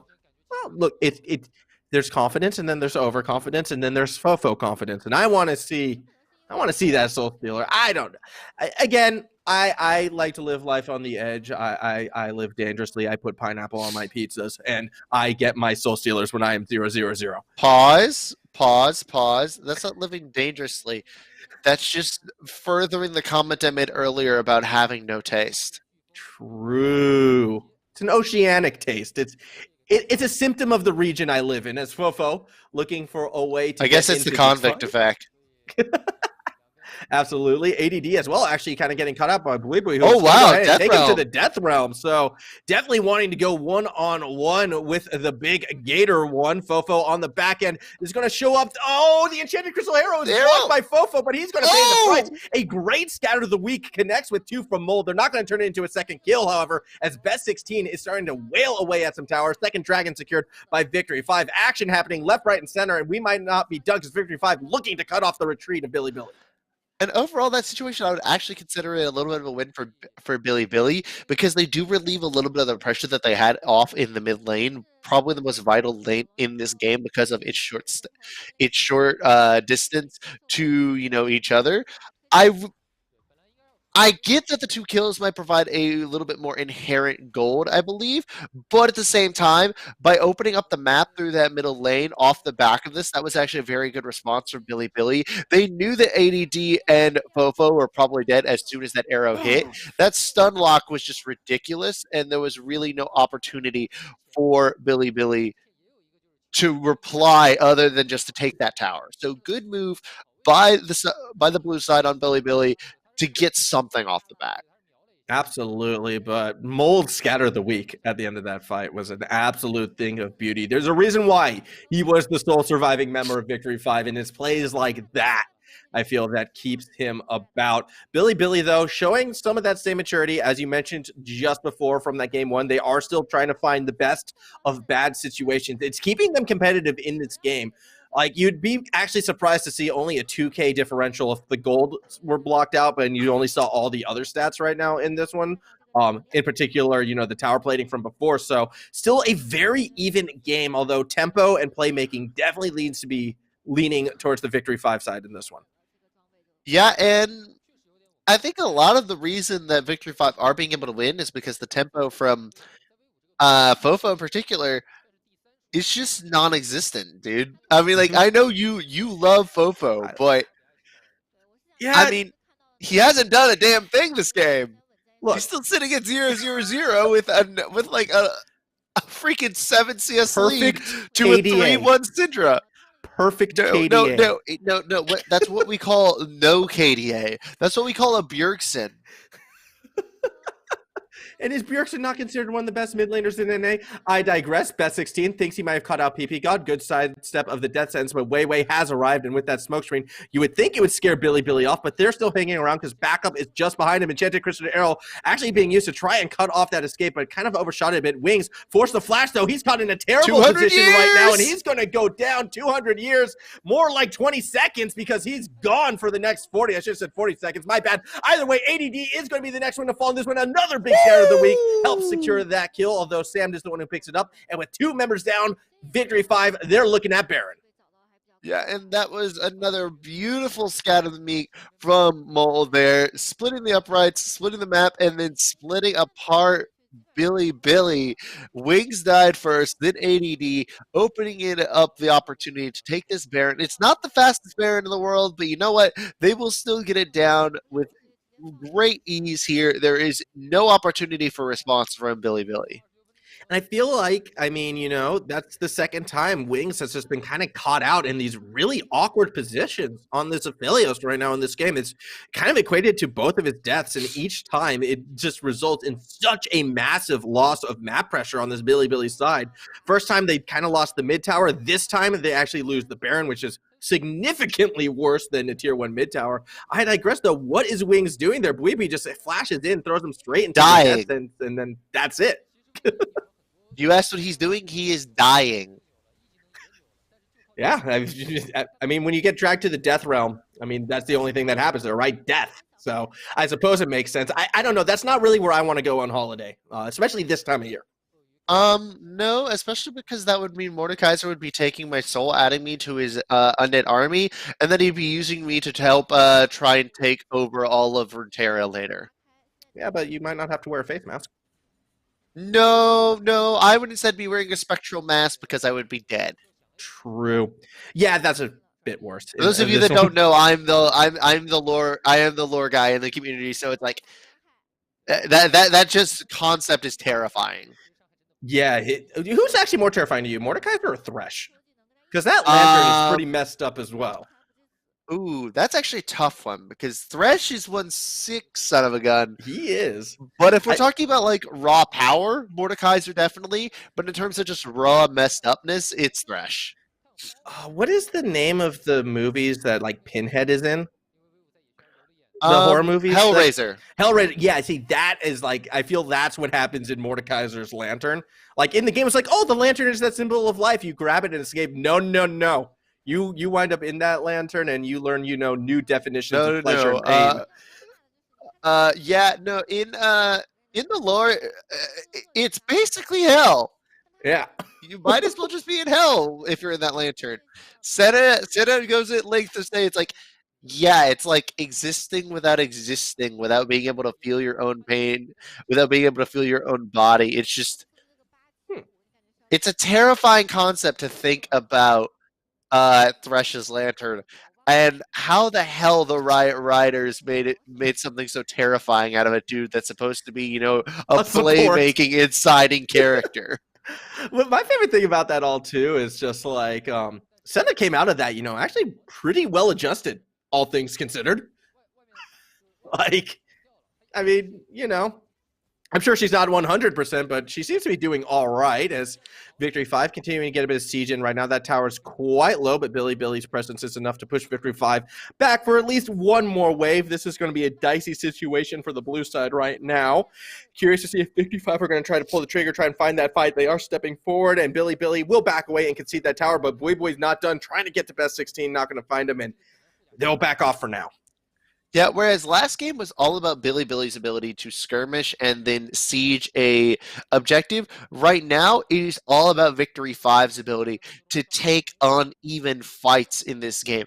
Even if you do get the hook with Zinmo, the chances is that you're hooking Bui, who can then immediately death realm. He actually has so much inherent life steal built into that Mordekaiser kit that he can take on anyone on the side of Billy and escape alive or with the kill.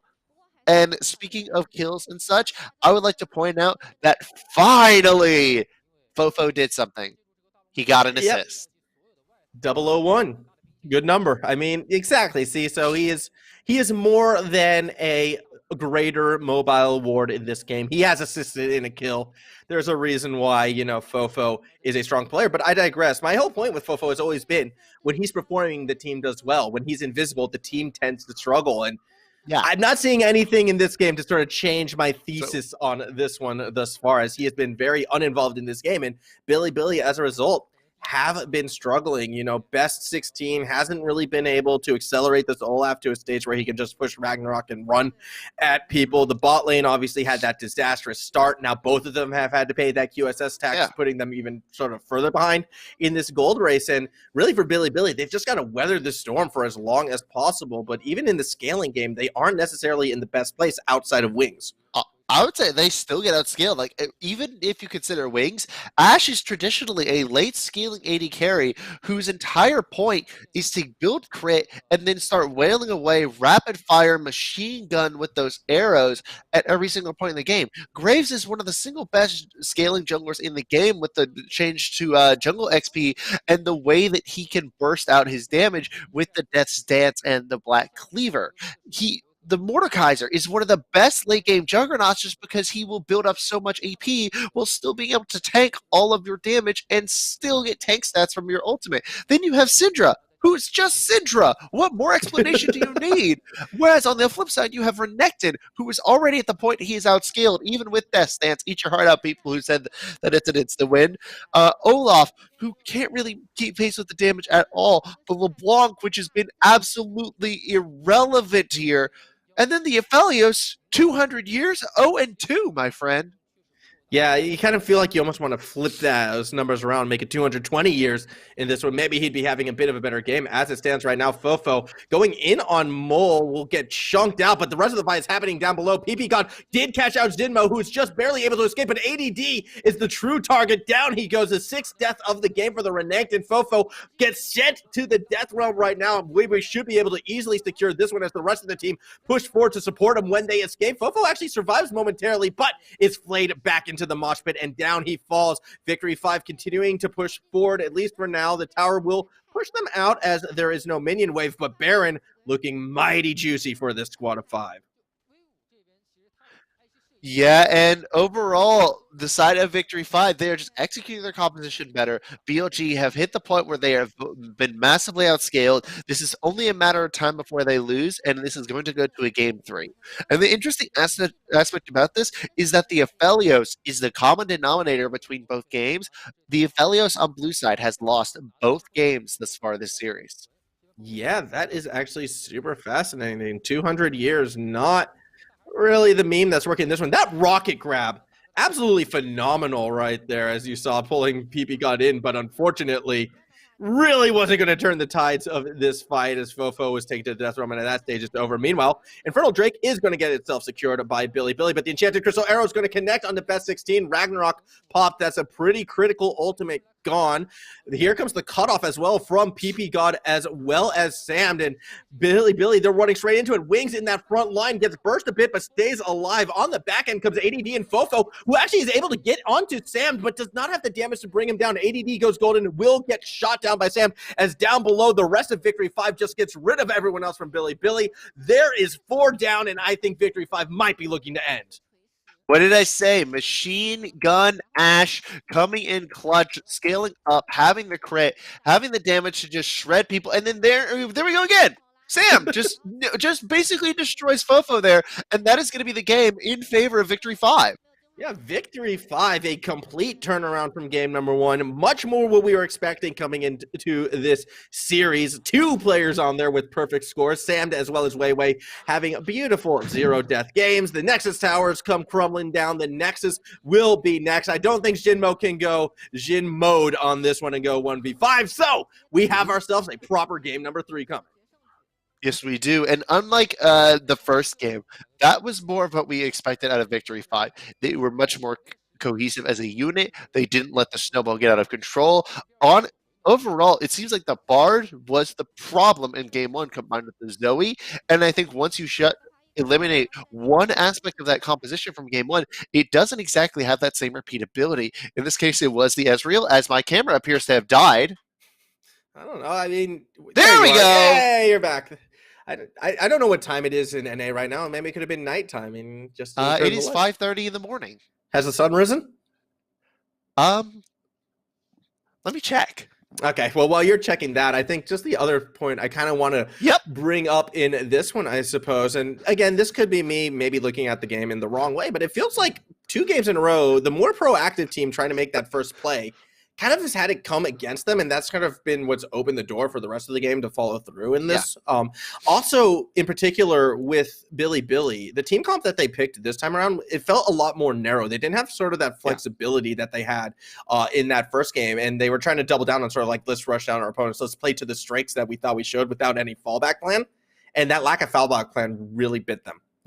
So that's one thing I've actually been seeing a lot in the LPL over the past 2 weeks, is that we've been seeing a lot of people draft compositions that provide them no avenue for victory except for the hard early game, and they haven't been executing to the level that they need to make those work. We need to see teams start to have more of these mid-game flexible compositions like what we saw out of Victory 5 in Game 2 and Billy in Game 1. Compositions that allow you to have multiple ways to approach the victory. In the Game 1, we saw that the Ezreal, we saw that the Zoe both had the damage to consistently provide utility and output for Billy to carry that Game 1. In the second game, it was the Syndra, it was the Mordekaiser, and it was the Graves. It provided a nice, instead of like where, imagine like a curved graph, all right? You take that very early, like this is the start. Well, actually, no. For the stream, I'll do it backwards. That way they can see it in the proper way. This will be the start. This will be the end, all right? Whereas some teams will want it to have that graph where it goes like this. What you need to do is you have to have it a more consistent, more shallow graph all the way over to where it's a more consistent spike across the game as opposed to one point being so hard. Yeah, especially with sort of the inconsistencies that we're sort of seeing in how these teams are executed by giving yourself more windows, more opportunities to take that game over at different points of the game. It just seems like it should be more that higher success rate and more teams should be adapting to it, especially when we see the teams go for sort of those more peaky graphs get punished time and time again. As we take a look at some of the highlights in this game right here, this was the first real big fight where things started to go very poorly for Billy. Yeah, that fight really was just poorly executed by Billy. They didn't really focus on the member. And again, it was because they burned all of their cooldowns on that Thresh. The side of Billy were so reliant on a few very key cooldowns, mainly the Moonlight Vigil, the Rocket Grab, and then the Dominus. And once 2 out of 3 of those are gone, there's no avenue for victory for the side of Billy if they don't manage to pick up at least 2 members for it. If you only get 1, you have already lost the fight, and we're seeing that time and time and time again here for this game. Yes, and again, after that, really just every skirmish, every fight, every enchanted crystal arrow always hitting the right target. That scatter of the week has to be the play of the game, in my opinion. Not necessarily, the biggest differential playmaking play, but just being able to hit both those targets at such a critical moment was a beautiful thing coming out of this Syndra. As, another team fight, more damage coming from Sam, just chucking away, and then out comes Mole, another big scatter of the week. It just felt like the same thing over and over again, and there was nothing that Billy could do. Yeah, I mean, what's the definition of insanity? It's doing the same thing over and over again and expecting a different result. Right here, I would say that Billy were absolutely insane, and not in the good way. In the good way was oh my god, I just totally blanked on that member. What's the name of the 80 carry for Victory 5? I just totally blanked. Sam, thank you. Oh my god, I felt like that Ashe was such a high priority. I would say was such a high impact pick in this game, but mostly because of the utility that it provided. It provided them a very good way to engage because Thresh is not a great primary engage threat. The Enchanted Crystal Arrow is, and it allowed them to close the gap when they really needed to, making up for the deficiencies that the Mordekaiser, the Syndra, and that the Thresh have. Absolutely. I mean, there was a lot of engage tools, really. I mean, obviously, the Enchanted Crystal Arrow was the one that was used, I feel, the most effectively, but some of those Scatter of the Weeks as well were able to come through, and that was one of the things I did highlight at the start that kind of felt was lacking from this Billy side. If we're going to be seeing these explosive team fights, where's their engage? It really almost allowed Billy to choose the tempo for every single one of these, and they were able to pull through. Sam is going to get the MVP with the use of those Enchanted Crystal Arrows, 408. I'm not as offended by this one as I was in game number 1. No. I do really feel like Sam getting the MVP here is a very just thing because, again, he is the primary engage threat. A lot of the people think that you have to have, like, self-cast heavy tank engage all the time. You don't. People forget about the engage power of the Ashe and how much it can provide to a team when the rest of your team is just filled with secondary engage threats. So that way, you have that very long-range fight starter that can then be compounded upon by several other short-range secondary effects like the Death Realm, like the Claw, like the Death Sentence, like the Scat of the Week, all those things, and it works so well in conjunction together. But at the core of it, Sam was the one getting it started. You know what does kind of annoy me about that MVP pick was Sam's pose. If you're going to go for the finger guns, have him with confidence. He was kind of like limp, was like, No, it's got to be like full finger guns. No. You got to do it like that. Oh, you got to have that flair. It's not a GIF, though. It's just an image. I digress. Either way, we're going to be taking a quick break while I think we're going to be having some camera duels behind the scenes. When we return, we have a big game number 3 between Victory 5 and Billy.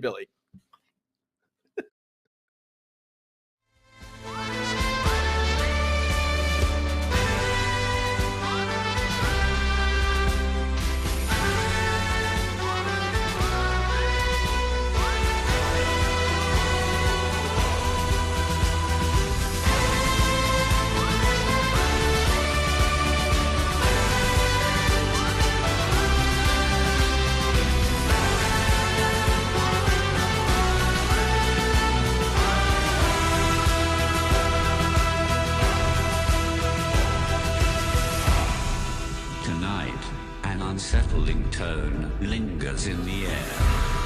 The sound makes the horses shriek in fear. From above, piercing thunder roars. The earth has visitors. This is the sound of the machine.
Hello, everybody, and welcome back to a English-speaking presentation of some Chinese League of Legends here at Opal Casts. I am Formal, joined by Hypertension, and we've got ourselves that Game 3 barn burner that I'm sure everyone was looking forward to when they saw Victory 5 was playing Billy today.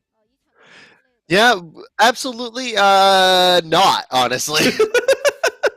I tried to hold that on as long as I could with the meme, but I just couldn't hold it on anymore. It's like, no, nobody expected this to go to a full 3 games. Everybody expected this to be a quick 2-0 for Victory 5 because of the legend of PP God and SamD. And the way that Assassin has been able to build up this team. For those of you looking here in the English cast and not watching the main LPL stream, they did go over how Kingin has actually been subbed in, and that ADD has been benched. This is not surprising because one of the biggest weaknesses of Billy is their inconsistency at who has been playing in the top lane. They've been bouncing back and forth between Kingin and ADD so much that it's really not sure who's going to even be the regular starter. And right now, I feel like in the compositions, both teams might be buying into that early game setup. But I do like the Ezreal pick thus far from Victory 5. There is the option for Billy to pick up the Aphelios. But at the same time, Wings did not perform well in it last game. This Xayah pick actually would be a nice change of pace from 200 years. But alas. I mean, Aphelios just has not been able to come through yet today, so I'm a little bit surprised that Billy wasn't going to try to mix things up, but if Wings feels like he can turn his performance around, then by all means, let's see if it can happen. Same thing can be said for Fofo on this LeBlanc, who was pretty non-existent in that game number 2, but no Syndra this time as it was banned out. Perhaps they'll be able to find a bit more success on it. I'm a little bit worried, though, because Billy, it feels like they're going down a very similar road to last game, which did not turn out well for them at all. Yeah, overall, as you said, it did not turn out well. I do think that Billy, their bans here of Karma and Zoe make a lot of sense here. I don't get that Quinn ban. I don't get that Quinn ban at all. Yeah, that's I mean, that's a surprising one. I haven't seen Quinn played that much at all. I mean, so curious to see what sort of matchup they'd be afraid that Quinn would be the counter. Urgot's being hovered. I doubt that's going to be the case. Jay seems a bit more likely for me right now of this Billy side. It's all up to what Kingin wants to play as he is stepping in now, having been subbed out before. And why not put him on the Jace? Well, because Mordekaiser's available, and we saw what Mordekaiser was able to do in game number 2. And this creates a much more dynamic composition for Billy. It allows them a lot more options here. They don't have to go all in the early game. They have the Trundle, so they have a little bit of bulk, and they can steal whatever bulk decide Victory 5 want to do. But also, I would be very stunned right here if Victory 5 do not pick the Yuumi to pair with the Ezreal, because of the fact that Ezreal Yuumi is one of the most powerful combinations there, but instead they do pick the Thresh, which in my opinion is the next best option to pair with Ezreal. It means that Ezreal will be very safe in this lane. He won't really be able to be picked off truly because of the Arcane Shift and the Lantern. And a set here into Mordekaiser, this is not actually a bad matchup for the set, despite what everybody thinks. It's more of like a even matchup depending on the build of the set. Yeah, absolutely. And I also kind of want to go back to your point, though, with the Thresh being selected. I think a large part of that also has to do with the fact that you're running with the Nidalee in the jungle. And while Yuumi Nidalee could be strong, I've always just sort of loved the pounce synergy with the Lantern and just being able to get in and out that quickly. So I wouldn't be surprised to actually see PP God kind of roaming with Wei in this one. But it did leave the Yuumi up, which will be selected back over on this Billy side. So Jinmo going to have his hands on the cat this time around. Yeah, I'm one of those people that I think Aphelios with Yuumi is actually one of Yuumi's weakest pairings. I feel like Yuumi Ezreal, Yuumi Varus, Yuumi Kalista, Yuumi Misfortune are all notably significantly stronger than Yuumi Aphelios because of the fact that Aphelios suffers so hard in the early game compared to those other 80 carries, as well as his lack of mobility compared to something like the Ezreal or the Kalista, leaves him wide open for the sort of champions that just eat Yuumi alive, namely the Leona, the Nautilus, and this Thresh. Absolutely. That said, though, I kind of feel like it's been 2 games in a row where we've kind of predicted one bot side to have an advantage based on their champions, and it's been flipped on its head rather quickly. So I want to put my faith in the analysis. I want to put my faith in the logic. but I'm just not finding myself able to. I think for me, it's definitely going to be determined what happens on this Rift right now, because this series definitely feels like it's been anything but conventional thus far after these drafts. Yeah, overall, I do think that the draft of Billy is a little bit more flexible, a little bit more rounded.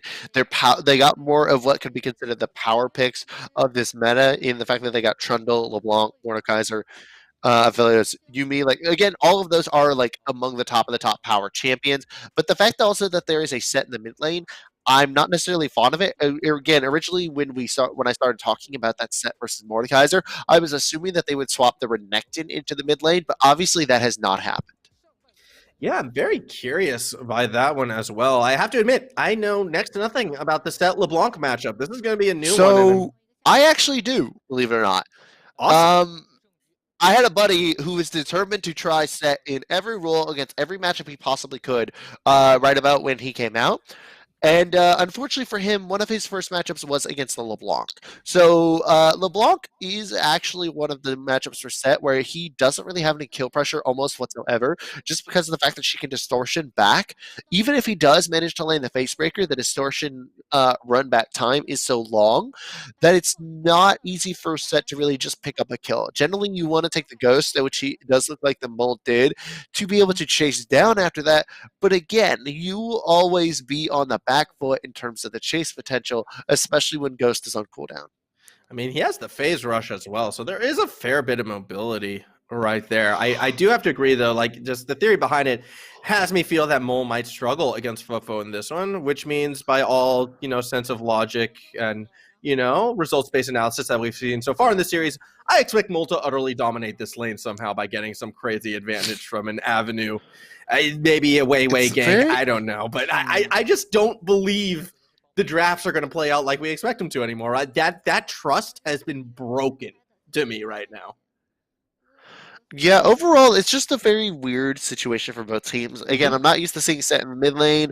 Despite what I said about having someone who knows it, just because it doesn't mean I have watched these games that much, or that I can really analyze it, or that I know the ins and outs of this matchup completely. I still imagine it will be fairly LeBlanc favored because of the fact that landing chains of corruption on a champion without any sort of mobility or any sort of defensive skills that can break the chains of not the chains of corruption, but the chains of deception. Yes, my bad. Corruption is Varus. Corruption Deception. is Varus. Corruption is Varus, yeah. Varus corrupts. I'm so used to saying that these days. LeBlanc just lies a lot. Varus actually corrupts you and convinces you to become one with your boyfriend. I suppose that's the power of corruption.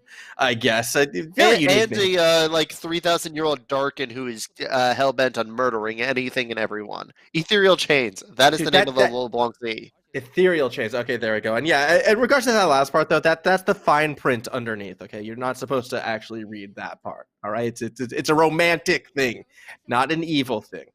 Meanwhile, though, in this game, nothing too crazy throughout our first 3 minutes. Each jungler opting for a full clear, as a matter of fact, but they are still mirroring each other, so we could see them start to perhaps poke at each other as soon as the scuttlebugs sort of pop their heads up in the river and go for a wander. Fofo, meanwhile, taking advantage of this lane matchup as we expected a bit, kind of poking Mole down.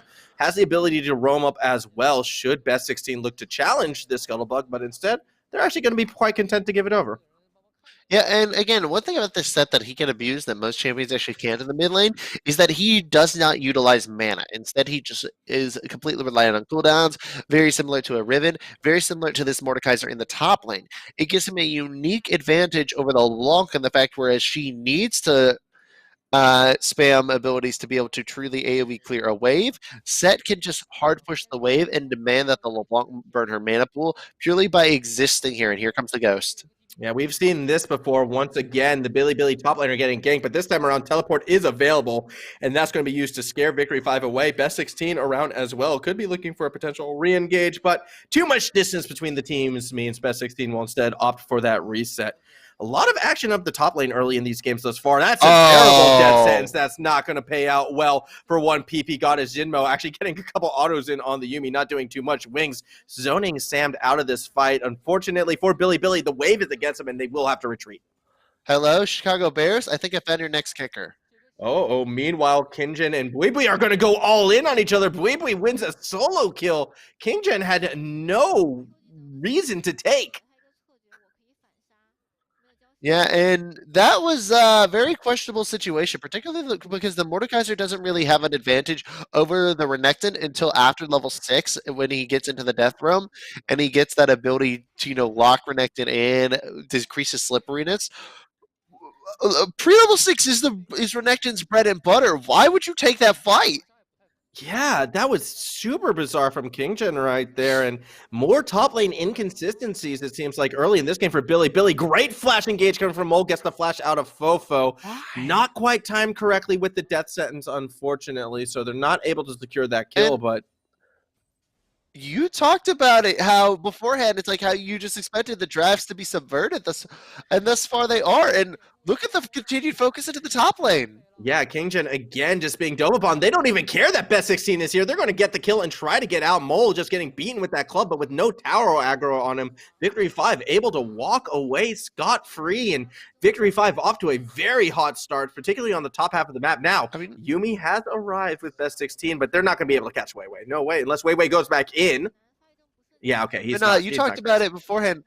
I mean, to make a reference as to like what this game is like, I mean, you brought up clubbing a second ago. It feels like Kingjin is the baby seal. The Victory 5 are just constantly clubbing to death here. I feel so bad for him because he has not only no breathing room, he can't catch a freaking break this game. Well, yeah, exactly. Look, baby seals aren't the smartest thing in the world, okay? So I kind of feel like he brought a bit of it onto himself. Okay, I didn't mean it like that.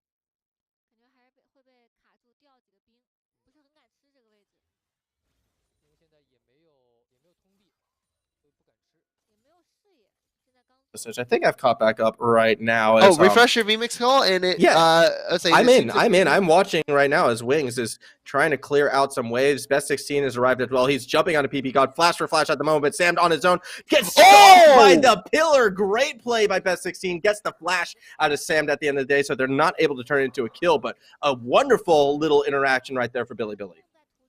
Yeah, great interaction for Billy, and it caused Samdy and PP God to have to burn their flashes in the process, but great denial from Best 16. I love seeing a Trundle with the mechanical ability to be able to put down a pillar right in the way of the lantern. Absolutely, but unfortunately for Billy, by exposing, one Best 16 down in the bot lane, it does open up a relatively free Rift Herald for Victory 5 right there, which Weiwei is going to secure. PP God and Sam actually stepping into the 2v3 with the tower at their back, gets a big chunk of damage down on the Best 16. It's not going to be enough to warrant any kills, but it will save the tower for now. So good job, good effort in a 2v3 situation. More map pressure being exerted elsewhere by Victory 5 as they do have that Rift Herald. And Kingjin again just being harassed as he tries to get his own Krugs. Yeah, I mean, he has to because he can't farm under tower with the ability that Buibui has at the moment. He's a level down and Buibui has the dominance, which means that at this point, with the addition of that Bilgewater Cutlass, there is really no ability for Kingjin to fight Buibui with all of those minions in the way. I mean, yes, he could see if he could pop the Death Realm underneath the tower and hope that the range just barely escapes tower range, but that'll be Buibui trying to flash and get out of that range as soon as possible. Plus, with Weiwei waiting in the wings, that would just be asking to get dived upon. It's really just a bad situation for Kingjin, and this is one of those situations that you never want to be in as a Mordekaiser, where you got camped and you're losing now, not because of any fault of your own, but just because the entire enemy team made it their personal missions to make sure you have a bad day. Exactly, and I feel double bad. I feel for King Jin, just like on And a oh my personal level. God, wait, Jesus, that's already a Blade of the Ruin King for Bui. Yeah, just over 10 minutes, have a completed item. Absolutely, Bui doing so well. You can see his gold, like nearly 1K over Weiwei, who has the second most in this game thus far. He's been absolutely dominating in that facet. This is a very, very Oh, well-off alligator at this stage. And again, I the mean, point I was trying to make before, like for King Jin, imagine just being that substitute, getting excited. All right, your time to step in, have a big game, show up to play, and then you are just not allowed to play League of Legends. yeah, and when I look at this, it's bad when the Mordekaiser has less gold than the Trundle who is facing a Nidalee. Yes. That is a sad state of affairs to match any Shakespearean tragedy. We told you earlier about the tale of Darth Maul, the freaking Elohel. Well, welcome to the tale of Kingen, the Destroyed. And we can see right there, Bui just super confident just to step forward and start beating King Jin down with his wallet. Just smack, smack, smack. And there's really not much King Jin can do right now.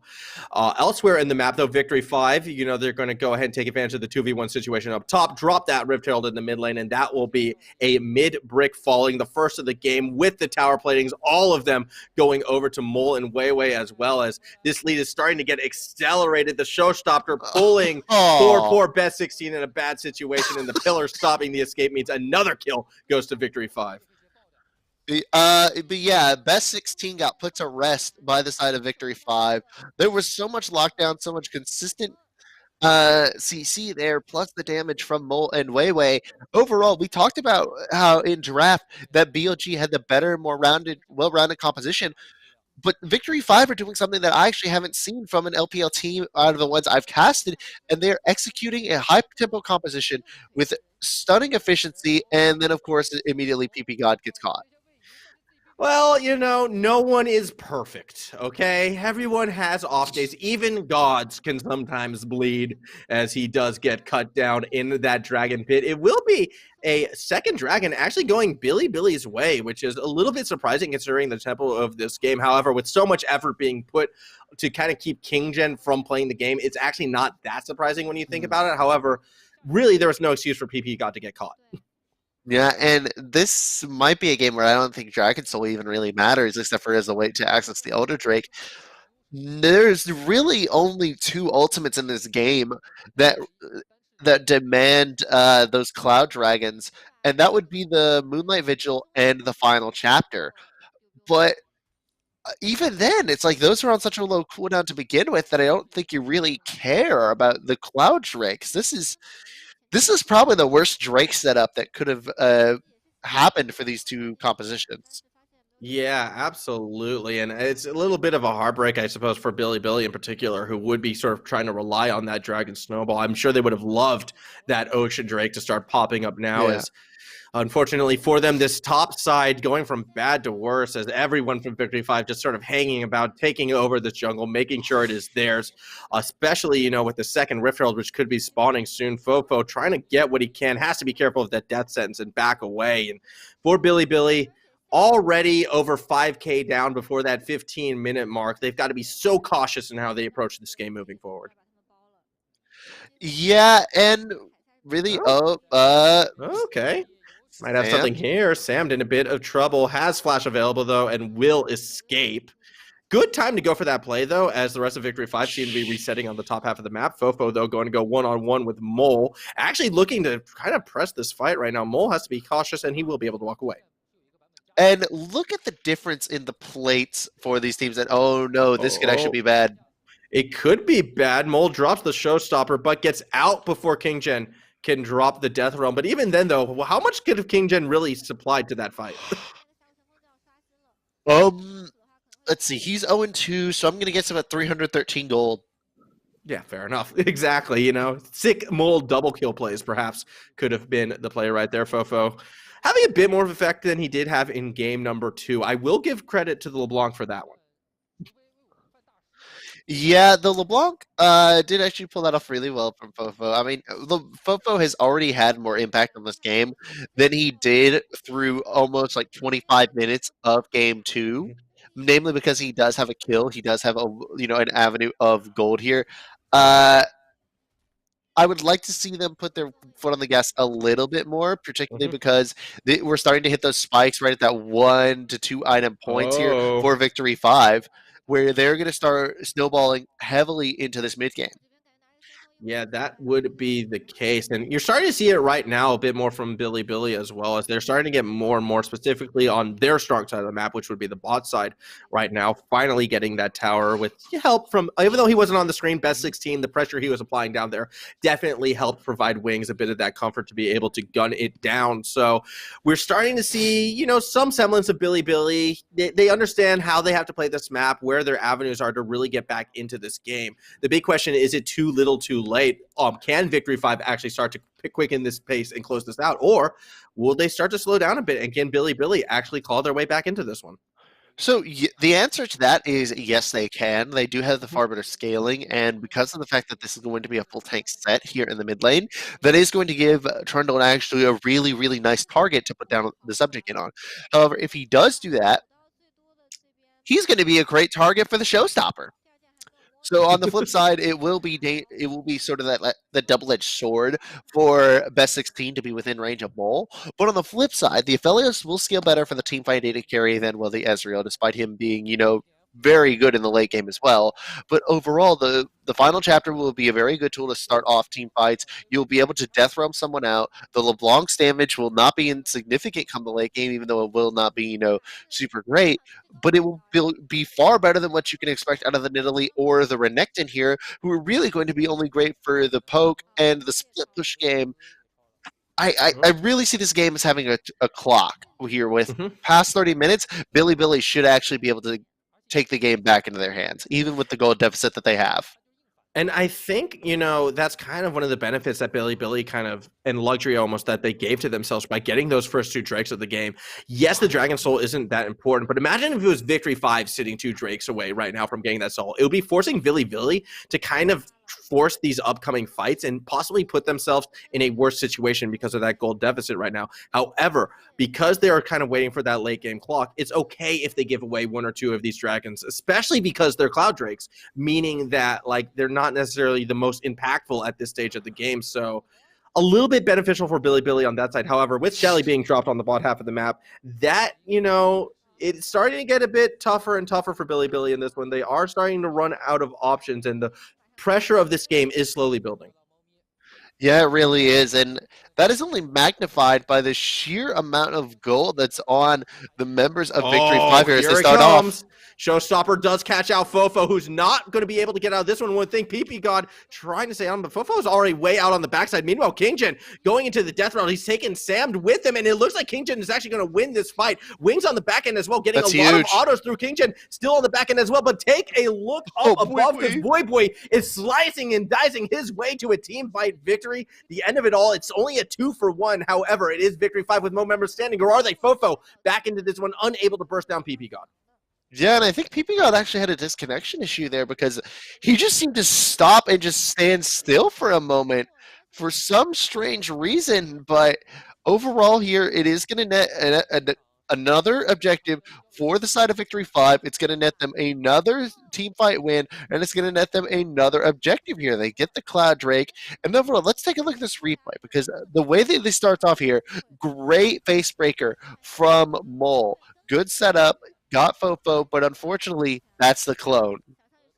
Kingjin does manage to take down Sam tier, which does negate their ability to really snowball for an inhibitor after the fight. But the fact of the matter remains is that Wings got absolutely gutted in this fight by that Renekton of Weebwee, who is now so fed.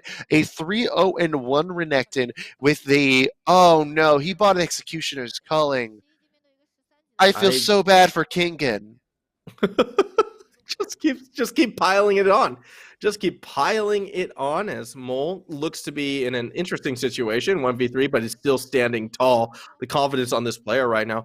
I think another big takeaway, though, from that past team fight is the fact that Boy actually is able to get in and out. He was already there to begin with, so teleport advantage 2-0 right now for Victory 5, who are also controlling the tempo with that lead and are able to push from all sorts of angles. Baron up right now. Billy, until those teleports are back, are just like they have to fully commit wherever they move on the map. They might be doing that just now, actually. Wei Hash Flash is able to get out. Yeah, overall, the side of Billy, they just need to be really careful because they are still 7,500 gold down here on the side of Victory 5. And despite being a tank, do people forget that Mole can still split push? Yeah, I mean, Mole can. Well, it looks like Billy is trying to step up to stop him, but Wei just going to chuck those spears from the other side of the wall. Showstopper gets a nice chunk of damage, but it's kind of an awkward situation. Mole, he can only tank so much, will go down. Fofo gets that kill, and a case of Mole perhaps feeling a little bit too tall for his britches right there. That said, Victory 5 might be looking for another pick. I'm not sure they're going to find it. Yeah, it will be a very interesting situation to see if Billy can be able to snowball anything off of this because Mole is the big tanky member. But survey says no, that they won't be able to find anything here. And look at the giant spell. I'm looking at a no magic mantle and a chain vest.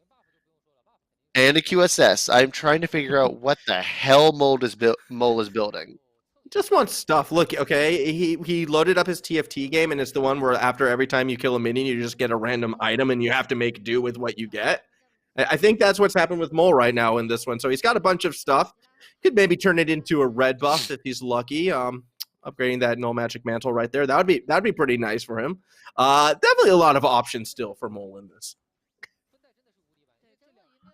Like, I just don't know what's going on with his build. I would like to see a more cohesive item setup. I mean, get some magic resist here, man, because the LeBlanc is there. Get some more armor. That way the other members of Billy won't be able to cut you down. It's just when you are the primary tank, I would like to see him have that a little bit of extra widespread here, but not this widespread. Like, this is just buying all of the tank items for the sake of just getting basic stats instead of the extra things that those completed items can provide. Dude, big numbers, all right? League of Legends sometimes is just a game about who has the biggest numbers. We already know Victory 5 has the biggest wallet, so let's just turn that into more big numbers on their side. However, you know, it does feel like the pace of the game has slowed down a significant bit, at least within the past 5 minutes. Victory 5, kind of sick of that slower pace, has gone ahead and started off that Baron, and I still feel as if Billy could be a bit too far behind to truly contest it, especially with minion waves crashing into the base down below. So it's a pretty slow take, however. Billy could find a way in. Not only that, they don't know that it's going on. So if PP God does actually land a hook here, that's just a dead best 16. And if they try and contest here, that's probably still just a dead best 16.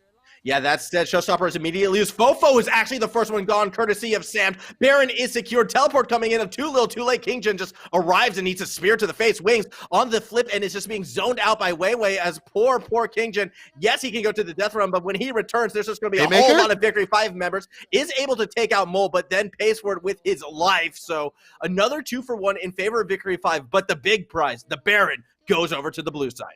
Yeah, and the side of Victory 5 actually don't need to reset because with Kingin down for this extra time, they could actually just move into these sideways and just start pushing out because they have the minion waves in great position for it. They can set those up, execute a better push, then they can back and set up for everything else. As you see, Sam is already going to be getting this tower here. He can back very easily and then set up here. Say what? Fofo just teleported into a jungle. Oh, he was trying to see if he could catch Sam on the backside, but he didn't realize that he was already gone. Yeah, he was already gone. Just like really unfortunate use of teleport. This feels like such a risky play with such an important summoner spell right there.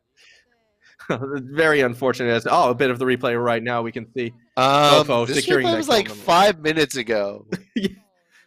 Yeah. What a replay. Oh, okay, yeah, that was. This is the important one right here, though. This is just, Yeah, a case okay, of so what happened there was Fofo got absolutely deleted by Samus raw damage, combined with the front line of Victory 5. Plus, here you saw Kingen just fall over with the flash. Unfortunately, that means that you're in there with them. They're not in there with you. Yeah.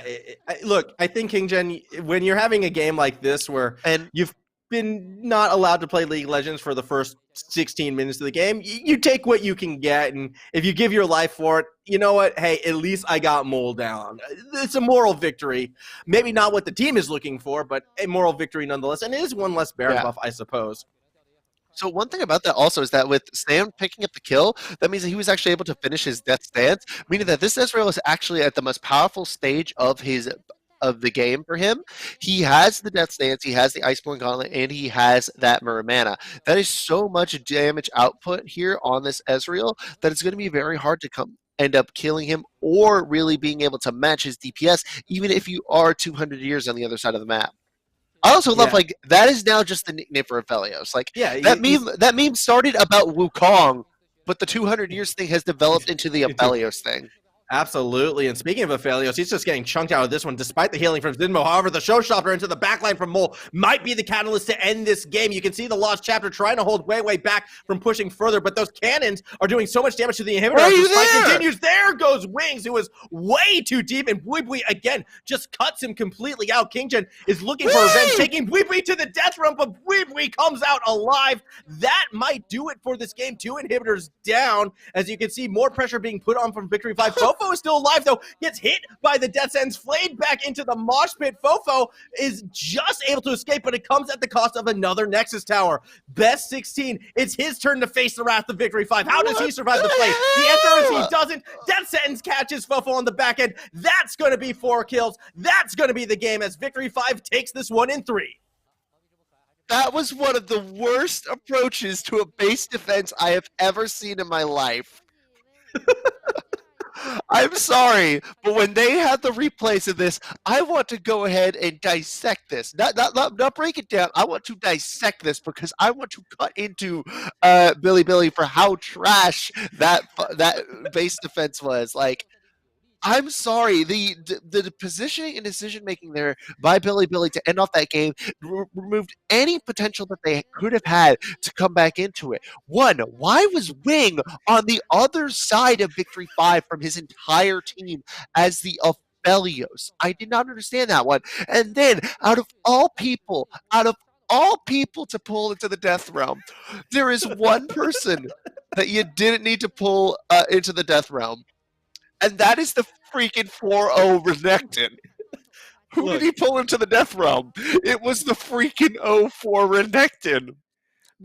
Why? Because 16 Just minutes of being unable to why? play League of Legends, you need to go out there and get your revenge. And, last time he was able to take Mole to the Death Realm. 5 freaking members. I didn't even realize that Things he went flashed. well, was able to take out Mole, and, you're feeling confident, you're feeling good. God. Let's go after Buibui. And, we kind of all saw how that ended. That was very much a desperate play, I feel like, out of Billy, and one that was not thought out whatsoever. I feel like Kingen was like, y'all threw me into this. Y'all brought me in for one game, and y'all threw me for this. I feel so bad for the guy, because it's there's this starter debate between who's better between him and AD. He comes in, and he just gets camped. That whole game snowballed off of the ability of Victory 5 to camp the top lane and then translate the pressure that they created with Weiwei and Buibui onto the rest of the map, and how Mole was actually able to manage to survive the laning phase and then translate his advantages that he gained from being part of those dives as well. And again, it goes back to, I think, some points that we made actually at the beginning of the series about how in the past, this has been, all on Mole to carry and do everything. But in this game number 3, Mole wasn't necessarily the focus. The focus was up in the top lane. It was on Buibui, and it was on Weiwei. Oh my god, I saw someone other than Mole carry games for Victory 5. Absolutely. I never thought I would see that. It's a glorious day for Victory 5. Again, Hallelujah. perhaps Billy isn't necessarily that benchmark team that we really need to see them Oh, against. absolutely not. And especially when they play like this, and then you go back to game number 1, and there are some questions about what exactly happened with that one. But when Victory 5 are playing well, they do look like, a potential middle, maybe upper middle team at this stage. Yeah, they actually look like a team that can make playoffs, which Mhm. is something that I have never been able to say about Victory 5. And again, like that fight should have never happened right there. Mhm. This dive was not his fault. That first kill was 100% his fault. That second one was not.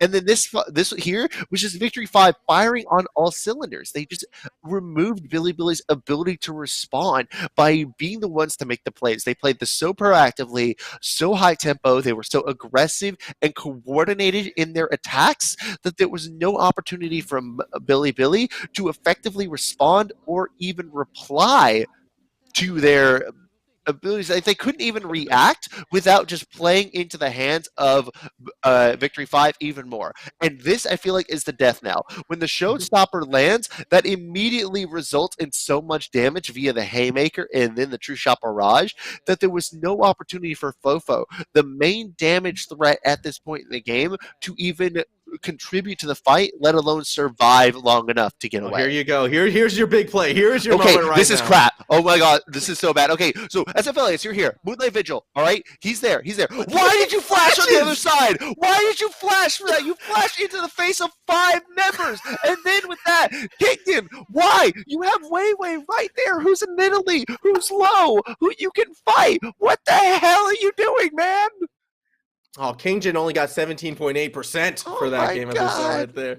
Continuing on though with Kingjin, something that I've noticed where it felt like in a lot of these fighting situations, he was just always rushing to that back line, kind of trying to disrupt it. And time again, it was actually Bui capitalizing on it and slicing dicing his way back to wings and just keeping wings out of the fight in that regard. Are you okay? Are you going to be able to finish this one?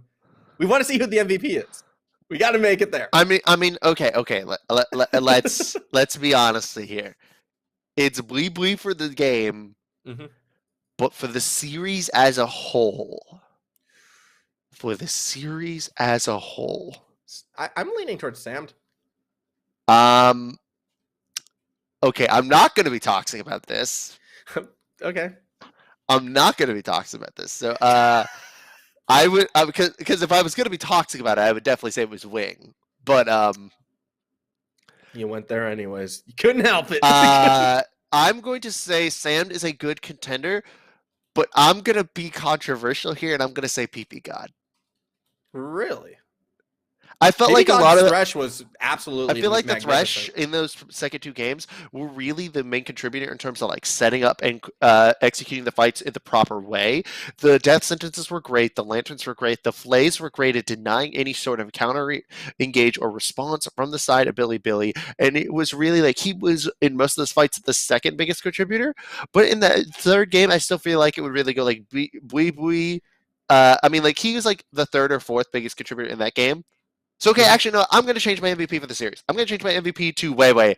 Okay, Piff, what the hell? What the hell, Piff? What the hell? I changed it to Weiwei. That's beautiful. And I think Weiwei is the correct choice right there. I'm actually leaning, now that I think about it, Weiwei, I think his performance in that second game absolutely is deserving of that one. I want to know where that gift came from. That was beautiful. But yeah, I think Weiwei probably should take it. All right. That said, though, that's what we think. All Who right. do you think they're going to choose? For the series, I would imagine it will be Samd. But again, I still think you could very well argue for Weiwei in the series as the MVP. Who again, I did change my thing to thank you very much, Piff. I legitimately did do think that Weiwei between those last 2 games was a massive contributor to it, and even in the first game, he was not even remotely close to the reason why Victory 5 lost that first game. That teleport, though, that's a big argument against him. No, that was Bui. Weiwei. You're saying Weiwei, right. Yeah, no, the Weiwei, which oh my god, what was it? What did he play in game 1? Wasn't it the I want to say Graves, but I feel Graves is game 2. Graves was game 2. Game 1 was the Olaf. No, Olaf was that was what best 13 play. I was like best 16 played in Yes. game Lee one. Sin. It was Lee Sin. It was Lee Sin. Yes, the Lee Sin was not was Lee actually Sin. bad. It was more so that the Lee Sin couldn't do anything, but because he Yeah. was getting no help from solo laners who were already so far behind, and he couldn't even begin to start setting them up because of just the way that the early game was being played by the rest of Victory 5. So again, I think that Wei Wei should get MVP for the series, even if the MVP for Game 2 is definitely Samdi, and for Game 3 is definitely Bui Bui. I feel like those two players didn't do enough in their respective other games to really merit the MVP, whereas Wei Wei was the second best performer in each of those two games. Yeah. But the way how decision making happens, I think it's going to go to Bui Bui. Yeah. I also want to know from our producer whether or not that GIF was mocking my choice of PB God or whether or not that was emulating my reaction to that fight. I thought it was, I think it was the fight personally, but It was just me in general. Okay. Yep, there you go. That's All what I right. think it could be. Look, I'll I'm take not it. going to say anything. I'm going to be the neutral party in this one. All right, I'm saying being the neutral party, being safe enough far away from everyone that I don't. You're ever going to come to my place and smack me about a bit. But now I'm going to stay neutral in this here. Good point. You know where my kitchen is. Because unlike Piff, I know which continent you're on. True. It's a big continent, though. There's a lot of places and I am moving soon. So Oh, that wait, said, actually, I forgot. Wait. Oh, wait, you're Australian. Yeah. Don't let the accent fool you. My passport has a kangaroo on it. No, I was going to say, never mind. There are too many deadly things. Never mind. Sorry. Oh, there's that as well. That said, I do think I don't know if we're going to be getting our MVP to come up on screen in this one. So I think we will be wrapping things up for now, but there is still another series yet to come today. So do not go too far because we will be continuing with an English broadcast. This time, JDG versus RNG. I think a little more fanfare behind this one. It's definitely going to be a banger of a match. So do not go too far. More English broadcasting of some Chinese League of Legends in just a few moments.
Another one hits the water, another one calls my name. A daughter has lost her father to the killing game. A city burned down to ashes, memories lost in vain. It's only gonna make us stronger as we heal the pain. Can you hear the sirens? Can you see the enemy line? I feel it coming closer. We're braver than a lion. We're steady in our state of mind, keeping our composure. Battle cry. Can you feel it taking over? Can you feel it taking over? Battle cry.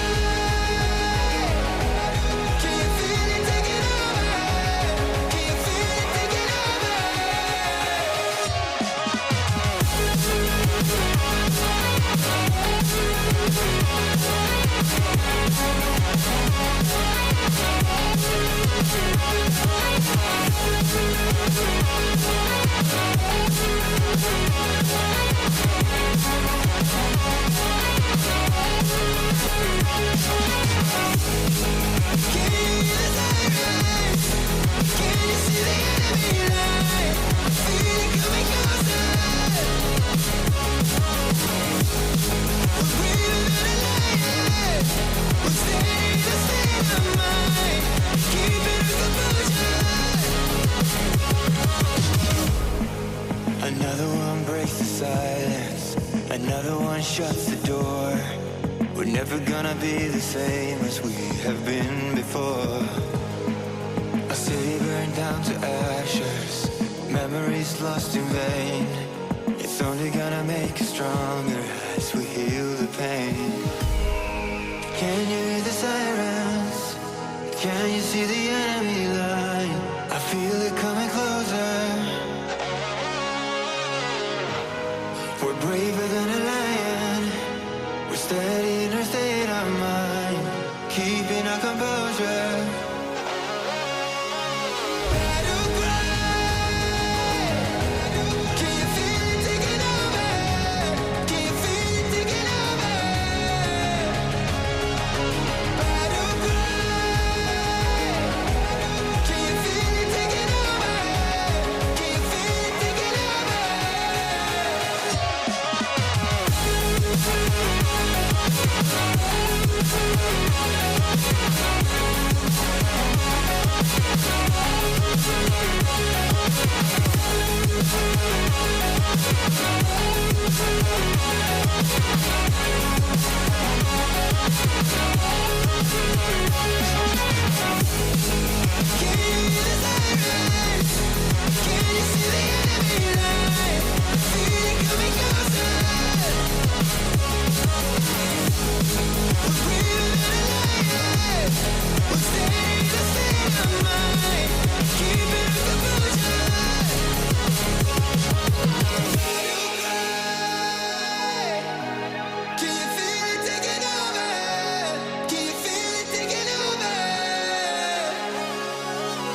Welcome back to the unofficial English broadcast, ladies and gentlemen. We just saw Victory 5 take down Billy Gaming in a very heartbreaking situation for me. Actually, I really like Billy, but hey, it's a different pair of casters. It's a different game. It's gonna be Jindong versus RNG, and I may see proudly joined by Nightstar to bring you all the action in and out of the Summoner's Rift. Nightstar, how you doing, man?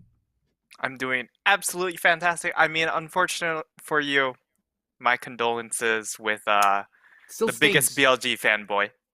The only Taking BLG off. fanboy, apparently. I've been looking far and wide, and I can't find no one else. You just haven't been looking far enough, AC. True. Sometimes you just gotta bring out the telescope. You know, the Hubble telescope. That might help. That might help. I agree. Maybe I should do a Hubble telescope thing. But yeah, Jindong versus RNG. It's a match that could have a lot of room to be very, very interesting. Now, we are seeing an RNG with a retired Uzi, so their morale could be a little bit on the lows. But then again, they have a very, very able bot lane to really pull them through a solid victory. Both these teams, though, they don't have a clean slate this split so far. I mean, Jindong have dropped the series to Top Esports, and RNG themselves haven't had the best of luck. LNG, the thing. Yeah. Losing the series to LNG, always stands out, given the fact that LNG finished 16th, I believe, last split. I mean, sure, they got 5 wins, so it's not like they pulled a complete V5. True, but, V5 are looking good right now. But let's move on. Let's move on from V5. Let's move on from V5. I don't like that. LGD though, could LGD make worlds this year? Because they're 3-0 right now. We'll talk about that when we get there. But yeah, you're getting a little bit too absorbed in the standings there. I know. I'm just surprised that LGD are doing so great. But hey, talk me through JD versus RNG here. As you do see the roster for JDG in the screen right now.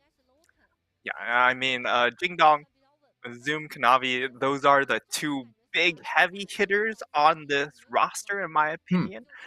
With Zoom being so consistent on his top lane play, but then Kanavi really taking over the jungle last split, and he had a bit of a rough time against Top Sports, but Karsa has really upped his level recently, so I kind of give him a little bit of a pass there. Now, on the flip side, RNG, their top half of the map is a very new duo. It's new. Exactly. You got me, AC. It's funny because he's new. Regardless, yeah, you do have new in the top lane with Xiaolong Bao in the jungle as well. One of the newest additions to the RNG roster, but one that seems to be working out for them at the kickoff of this summer split. We'll have to wait and see later down the line how it actually works out for them. But regardless, Xiaolong Bao, a jungler that came from Young Miracles, seems to be performing relatively well. I mean, we saw Xiaolong Bao perform in the spring split already, and he matched up against the best of the best. We've already seen him up against Karsa. He knows his way around the jungle. He has good pathings. The calls should be good as well. And we do see the decisions that he makes as a jungler seem to be on par with the top of the top. Yeah, and I think this jungle matchup has to be the highlight matchup because of the fact that Xiaolong Bao is pretty much the star player on this RNG squad now, and also Jingdong Kanavi hard carried them through spring split. So it really just comes down to the 2 star players on both of these teams, and it will be that clash as we do see Mana chilling out in the background, new coach for RNG, trying to implement his systems. It would be very interesting to see if Uzi decides to throw in his own inputs. That would be very exciting. He probably has some sort of impact in the team's decision. I wouldn't be surprised if that happens. You do have the draft on the table already. Jindong is going to start off on the blue side with RNG on the red side.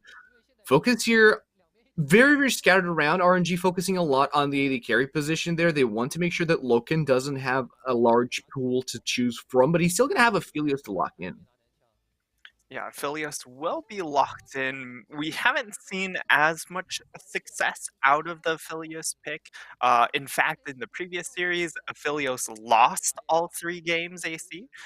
So, maybe that trend maintains to be the same thing here. But with the Ashe locked in, this is a pick that we are starting to see catch steam. And just the fact that you have such a solid laning phase, but also the fact that it allows you to play away from bot lane. Because you have a solid laning phase, you have the extra range, you have wave clear, you enable your support to then go ahead and roam, yet also be able to contribute in ways yourself because you have the hawk shot and the crystal arrow. True. I mean, you're going to be a support more than anything in that backline, which is a curious scenario to see Betty throw himself in. So I'm actually very, very eager to see what RNG are planning for the mid lane right about now, or even the support. Maybe we could have a carry support here to back up Ashe here in the bot lane. But the mid lane on Xiaohu is going to be what I will be looking forward to see as their main carry threat on the red side. Now, Jindong, they have the bot lane established. They have a jungler, so they're going to leave the last 2 picks in the solo lanes to know what they're going to be up against. I mean, we already have the Ornn locked in for RNG. It could be a flex pick. Yeah, it certainly could be a flex pick. However, the number of matchups that you have for mid Ornn have diminished quite a bit here, since it's mostly a lot of ranged champions that are able to just really harass you. And the big thing, because of the Ornn is locked in, it would be interesting to see Zoom on the Kale pick here. The composition is a little bit hard to necessarily lock in the Kale because then you would sort of lack the frontline durability, but the Kale can potentially make up for it because she has that ultimate, and it's just such a great matchup into the Ornn pick. Now, will Zoom lock that in? Okay. I'm not sure Well, because they like to go for easy to execute compositions. Okay. I mean, so far it seems pretty straightforward what JDG are looking to do in this game. Basically target acquisition and just overpower RNG mid-team fights.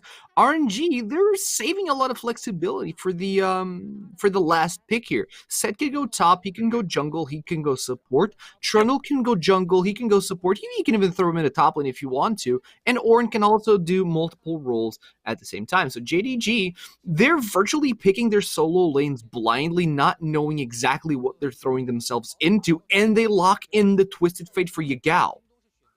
Yeah, they lock in TF knowing that the Syndra is gone, so they've just kind of said, all right, well, the worst matchup is out of the way. We can lock in this TF and try and play more side lanes. And for RNG, Oh, that's boring. RNG's composition, while looks boring, is so easy to execute. And the ease of execution on this composition is ridiculous. Whereas on the side of Jingdong, you're going to be playing more towards the side lanes, more around Zoom Kanabi. Once they get a couple of items, once they get really large and in charge, you're going to have Yagao just constantly kind of shadow them with that ultimate. True. I mean, there's not really anything that RNG can do in a later stage of the game to actually try and get picks going. But then again, you look at their composition; they're not really selecting a champion roster that promotes a lot of solo picks. This is kind of the carry, quote unquote, the carry support I was expecting to see backing up Ashe in the support role. Set is a very, very dangerous support. He can run you down and beat you up really hard. Orianna as a mid laner, she's going to be holding up the mid lane for the mid game until you get 1 or 2 items ready to go for that champion and then start popping off in team fights. But you see RNG, like you said, easy to execute, but very, very lethal in a team fight. Yep.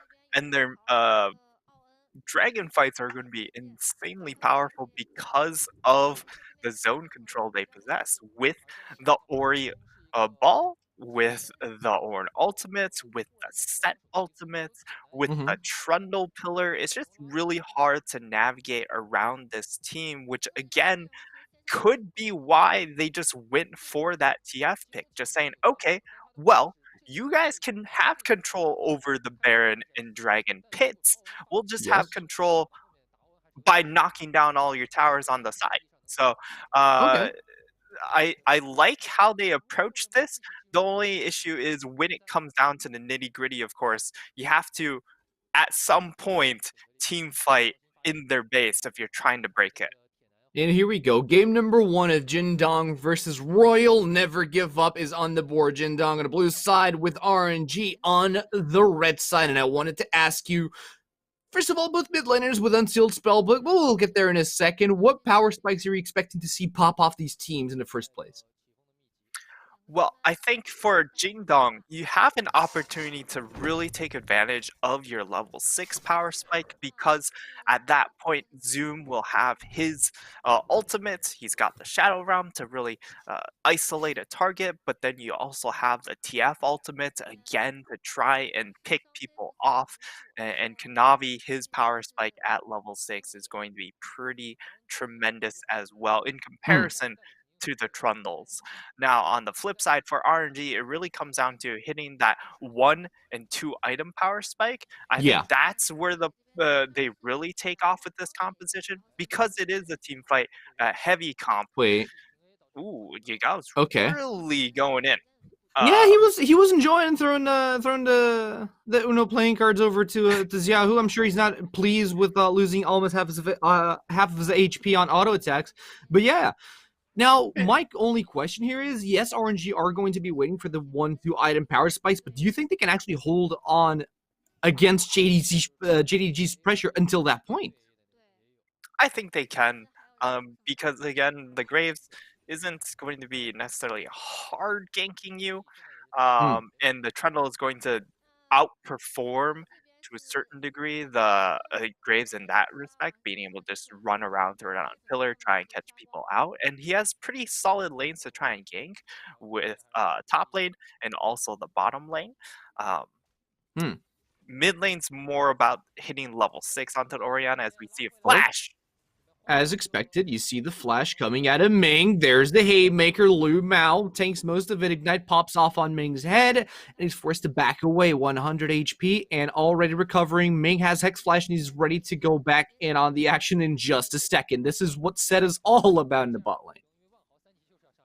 But it is still a relatively one trade in that bottom lane, being able to burn that summoner out of Ming, getting that flash. Sure, he still has X flash, so he'll Mm-hmm. still be able to lane just fine. But Yeah. also importantly, being able to burn all of his potions is going to be really important in making sure the next couple trades just start sticking. Yeah. Also, he traded his Flash for Loken's Clint and Lu Mao's Ignite. So on a technical standpoint, RNG are leading in summoners in the bot lane. Obviously, the two most important summoners are still up for JDG, but we'll have to wait and see how that actually Oh, affects teleports? their game. That's a very dangerous teleport, and Xiaolong Bao is ready Oh, to actually punish boy. him. Yellow card comes out. There's the pillar. Yagao is saving his flash, and he waits until the last second. Now in the bot lane, action all over the map. Ming's in trouble. First blood comes through, and it's Kanavi that collects it. And Kanavi immediately punishes that missing flash that we just talked about, AC. Ming goes down pretty much seconds after he burns it. Yeah. Kanavi just takes that Raptor camp, runs straight down bottom lane, and he knows that it's not going to get countered because of the fact that, I mean, Yigao Trundle was kind of mid. offered himself. Yeah, Trundle was mid. He was waiting for that bait, and you saw Kanavi here after Trundle was forcing the flash out of Yagao. Yeah, and it's well timed. Like, it's still a great gank from the Trundle in that middle lane, Mhm. but it just gives you that little bit of extra information that Kanavi is just willing to fully capitalize on, and that's first blood in that bot for that bot lane, and Yeah. it goes on to Kanavi all that 400 gold, which is Yeah. fantastic. And I also wanted to add to that the fact that Kanavi, after ganking bot lane, he went straight into Xiaolong Bao's jungle, took a couple of his camps. If you look at the bot side of the map, it's completely empty. There's nothing for Xiaolong Bao to go for. There's no Gromp. There's no wolves. Kanavi took all of it. Yeah. So it really just comes down to trading resources, right? Because we see the reason why he goes for that invade. He sees Xiaolongbao up in that top side going for that gank. So it really is about trading these flash summoners for the camps onto Kanabi. So while Kanabi is getting stronger, his laners are in a little bit of trouble. So we'll have to see what he does in the next 3 to 4 minutes while those summoners are on cooldown for his laners and what he does to help facilitate them from falling too far behind. Yeah, I mean, it's already hard as it is to deal with the Graves in the jungle as an AD champion. I mean, Xiaolong Bao can run him down nonetheless, but it is still not an easy task to perform. Now, the biggest objective on the board right now is going to be that dragon. Currently, it looks like RNG have the urns for this objective, but it can easily turn around as soon as Kanabi decides, hey, dragon's up, I should do something about it. Yeah, and like Kanavi can do a lot of things here, but unfortunately for him, you look at his solo laners, down 2 waves of CS in the top lane, down 2 waves Oh of my, CS yeah. in that mid lane. That's from the fact that they have lost those flash summoners because they're trying to mostly allow Kanavi to run amok in this jungle matchup. And I mean, he's himself has been quite Hey, far ahead. But now that's a we're gonna yellow card. We do see Oh. the pillar coming in. Xiaolong he's Bao gone. closes on Yagao. Yagao doesn't have flash. He goes into the mouth of the wolf. Xiao who collects that kill, but we're not done yet. Ming is collect. Wait, whoa, no! I think we're done. Okay, well, how do yeah, and the boss comes through. That's a huge tempo breaker. Oh, that's a real feels bad. That is a huge tempo. That is a pause mid-fight while both of these things. Yagao is already dead. This is terribly dangerous. That was Yagao pausing it and be like, guys, I don't have flash available to me. I don't know what's up, but Flash you is guys trolling. check that? Flash is trolling. What's going on? I mean, whoa, why is there a team in our jungle? Wait, guys, pause. This is illegal. I thought I but- had more members of my team with me. I think that's an error. How did you teleport my teammates away back into base? Excuse me.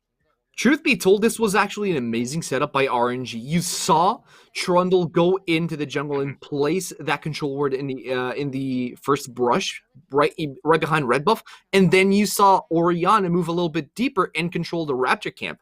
That word placement gave them a lot of information whereabouts Kanavi would be, and allowed them to set up for that gank with New in the mid lane. Yeah, exactly.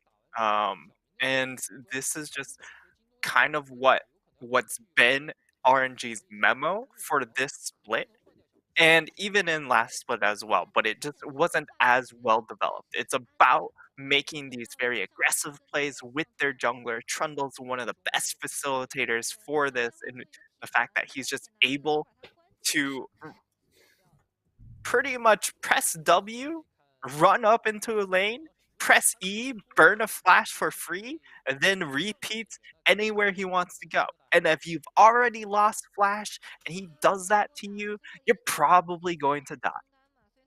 Yeah, and that's exactly what happened. Now the question is, does Yagao did Yagao actually collapse there due to some technical error that befalled upon his team or himself? Because his positioning was kind of awkward. Yeah, he got collapsed from both sides. Not really a lot he could do there.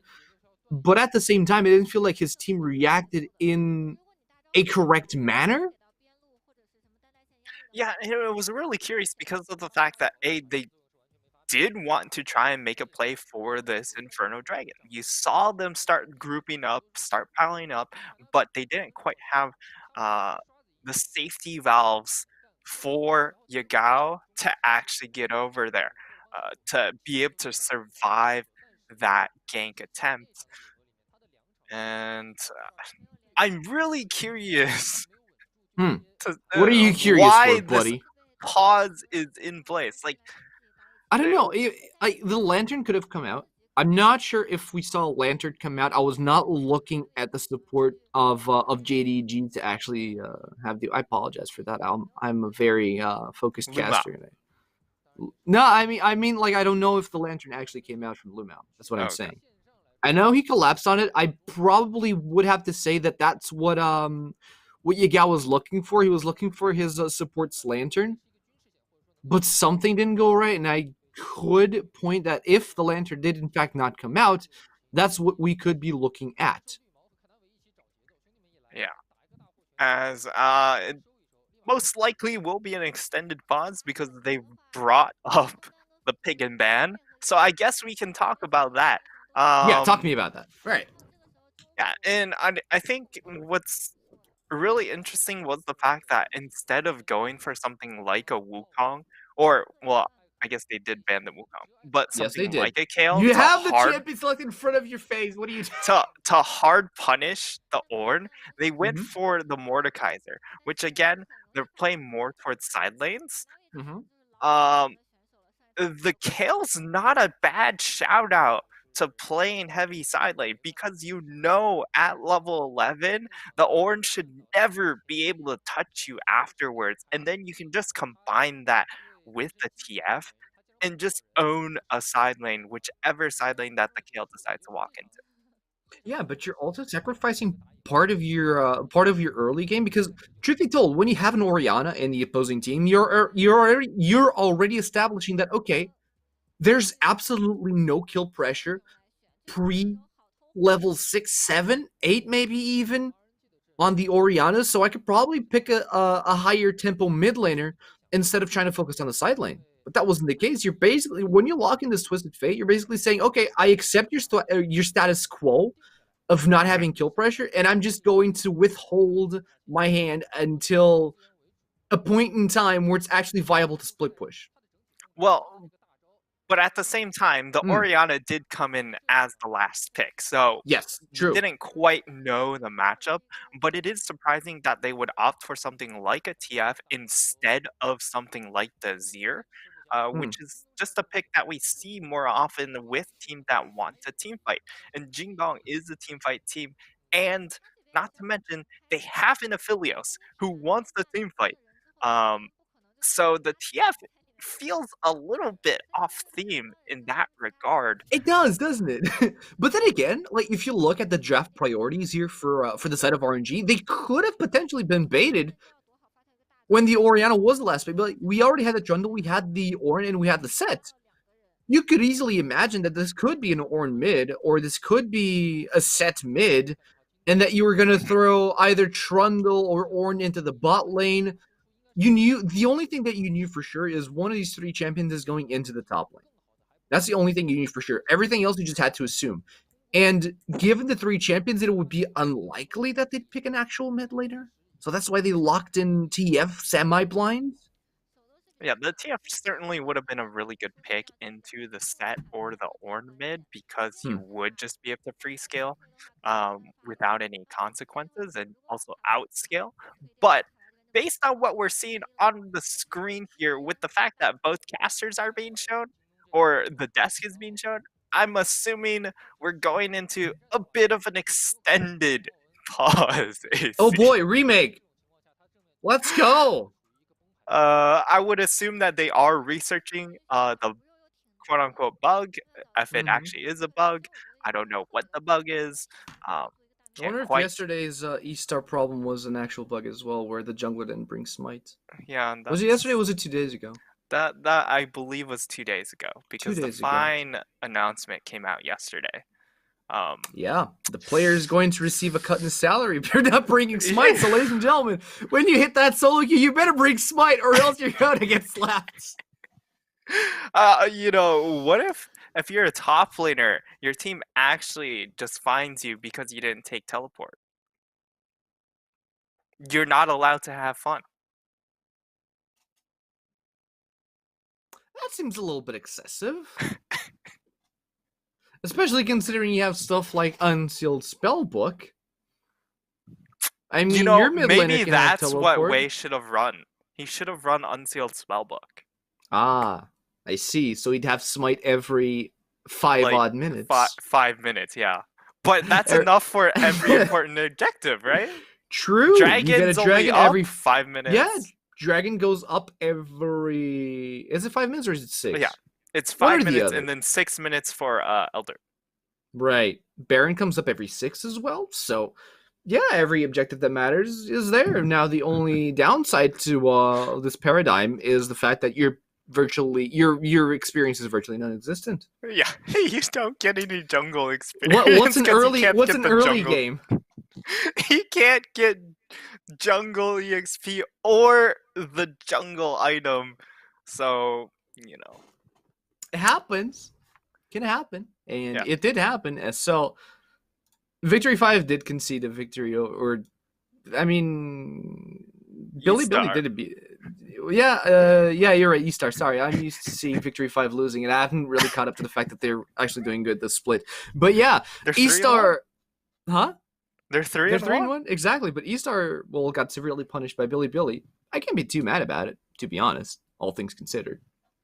But it's a thing that happens. So, ladies and gentlemen, don't forget your smites if you're in the jungle. The game already swaps out the summoners for you. So if you don't bring smite, you're actually trolling. Exactly. And I mean, like, the salaries people get in LPL are not insignificant. 1 month is quite a hard punish on not taking one summoner. It wasn't a complete salary. It wasn't a full salary reduction. They just cut it off a little bit. Yeah, like they reiterated the translation. It was poorly translated. They didn't do a full salary cut. That would be very unfair. Very Regardless, tragic. I do think that this break is going to be a little bit more prolonged than your average break. So me and this guy over here, this cute little boy, we're going to take a short break ourselves before we head back into the action. Hopefully this will be resolved soon enough. So don't go anywhere. We'll be right back with you.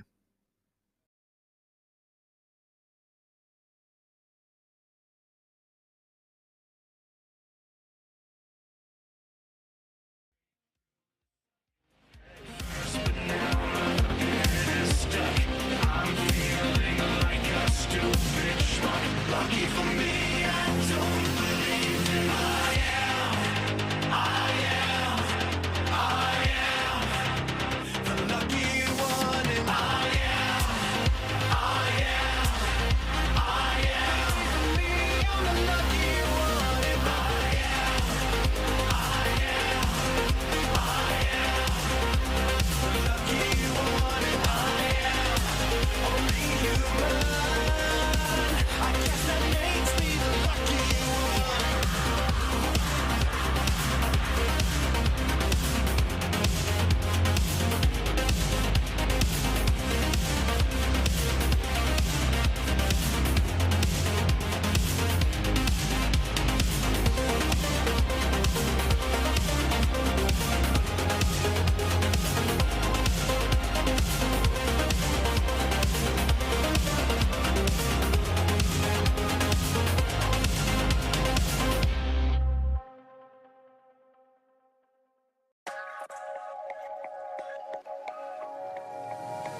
Opulence is the aesthetic of abundance.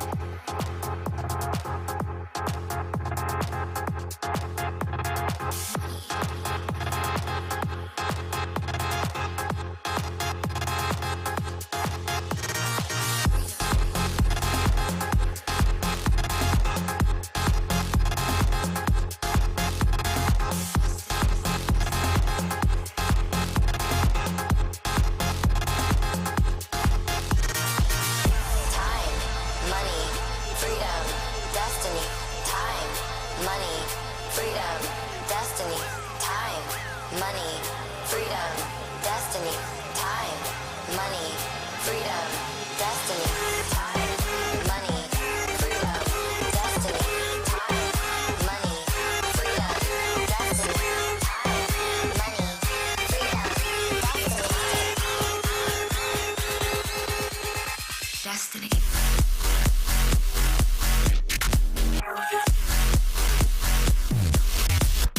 Time.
Okay, bye.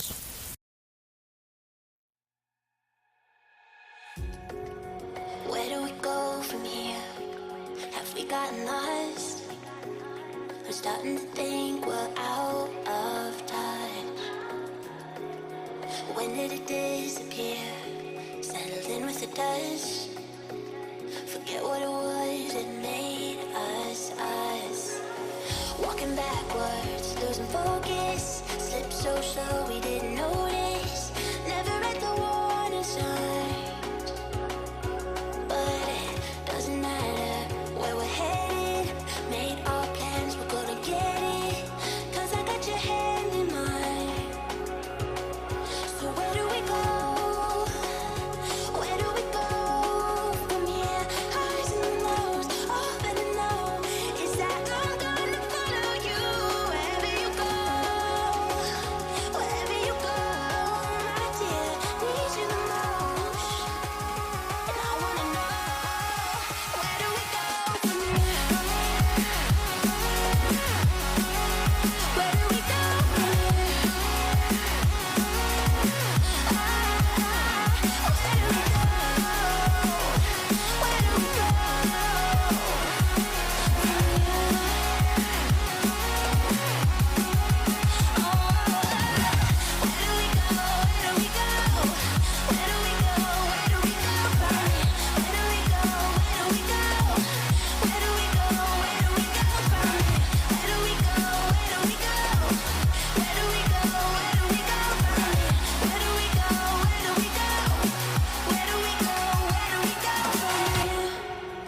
I'm looking for the road, eyes on the sky, taking it one step at a time. I know that I'm not alone, yeah, we'll be fine. Taking it one step at a time. Walking backwards, losing focus. Slip so slow we didn't notice. Never read the warning signs. But it doesn't matter where we're headed. Made our plans, we're gonna get it. 'Cause I got your hand in mine. So where do we go? Where do we go from here? Highs and lows, all that I know is that I'm gonna follow you wherever you go. Wherever you go, my dear, need you the most. And I wanna know, where do we go from here? Where do we go from here?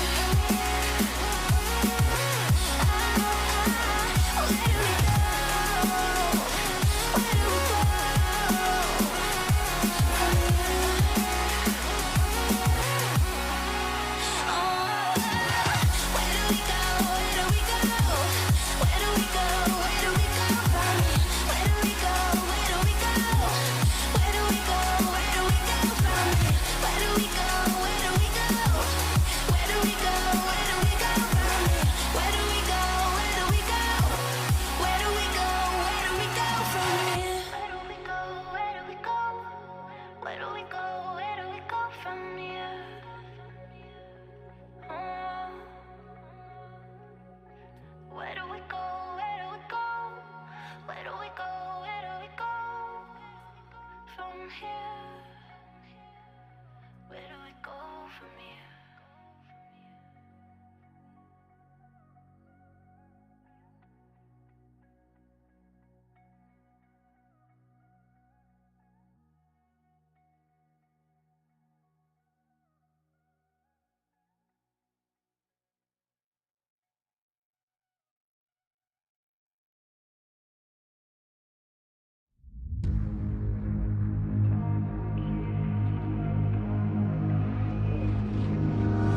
It was only a dream, the waves of evil crashing over us. It was only a weak and faithful scream beneath the battlements. I know it's hard, but for long, the fight's too long. Wake up, my love, please don't give up on me.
was only a dream, the waves of evil crashing over us. It was only a weak and faithful scream beneath the battlements.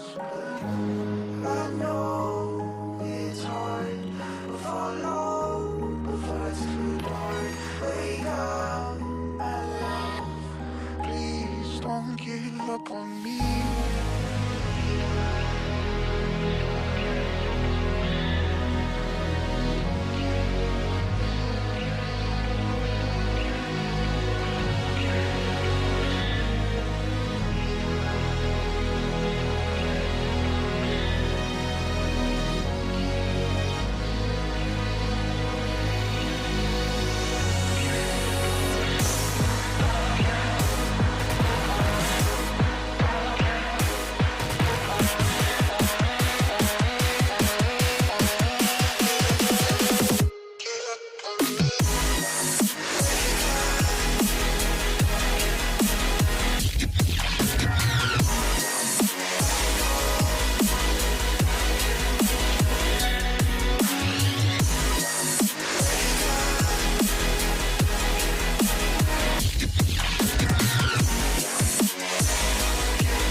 you wave or represent them. The world is watching.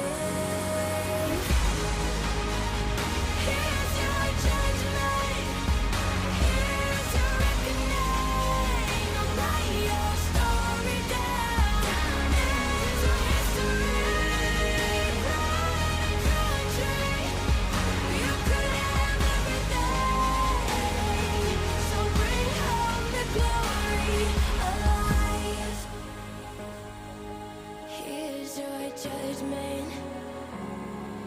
Here's your reckoning. So go and bring home the glory alive.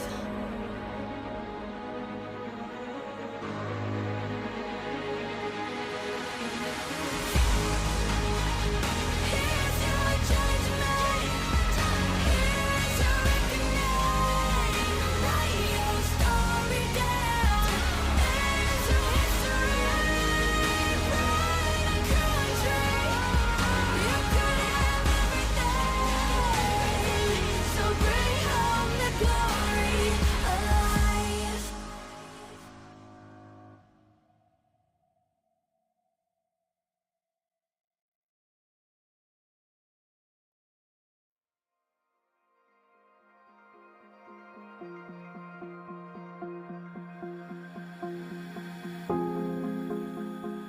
Fall into your mind, waiting just to feel alive. Another change.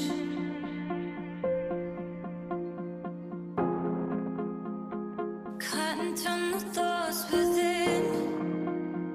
The clarity is worth it. Another time to dream this. Holding on to what we find. We don't wanna lose this fight. You, me, and gravity.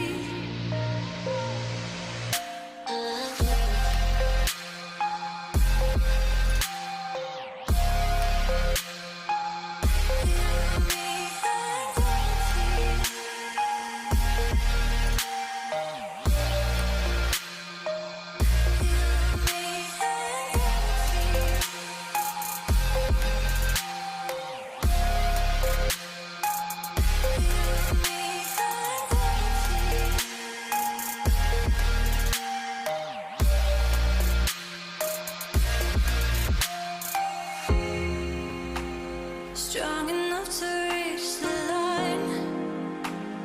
Are we on the final time? Forgive our lies. But we're cautioned by the hopes we had. Thinking we could make it fair. Another chance to change this. Holding on to what we find. We don't wanna lose this fight. You, me, and gravity.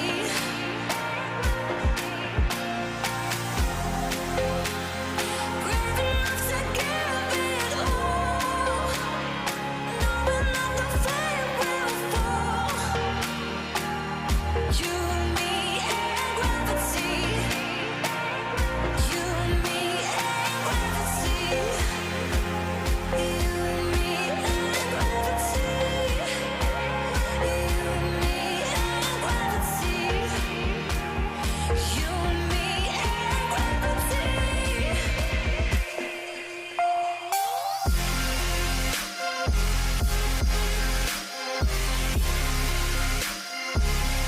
You,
guess I'm a lot like you.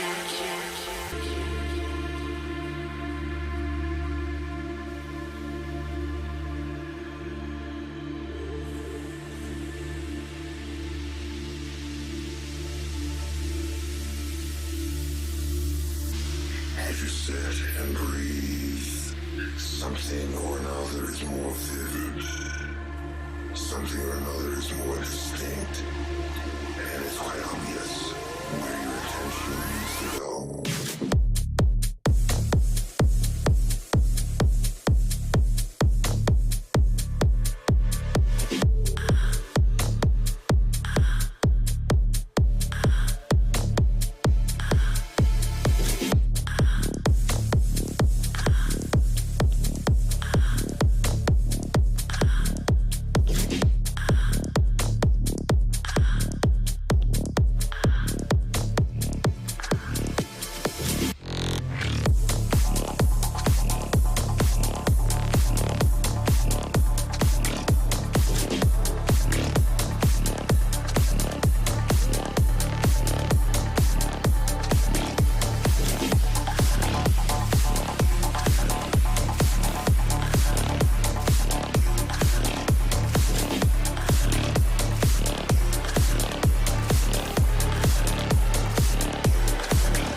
she took you to get out of it alive.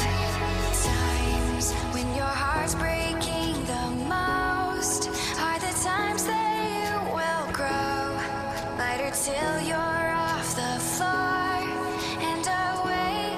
You got to find in yourself the place that you know so well. Follow the signs and you will go further.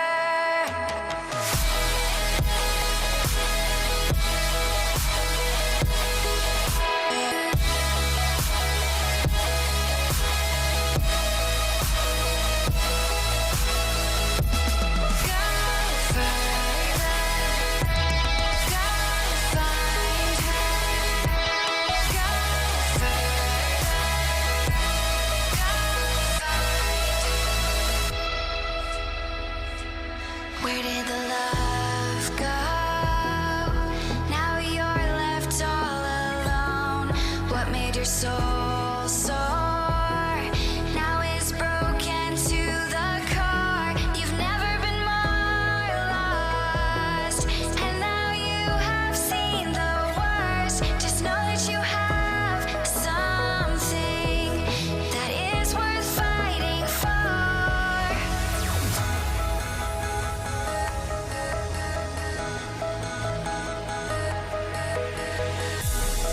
And away, and away, and away, and away. You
Hey, ladies and gentlemen, we're back. We apologize for the abrupt comeback.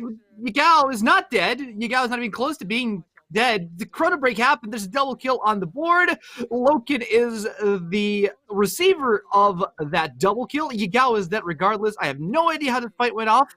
But hey, AC and Nightstar back in action after like a 2-hour break. How we doing?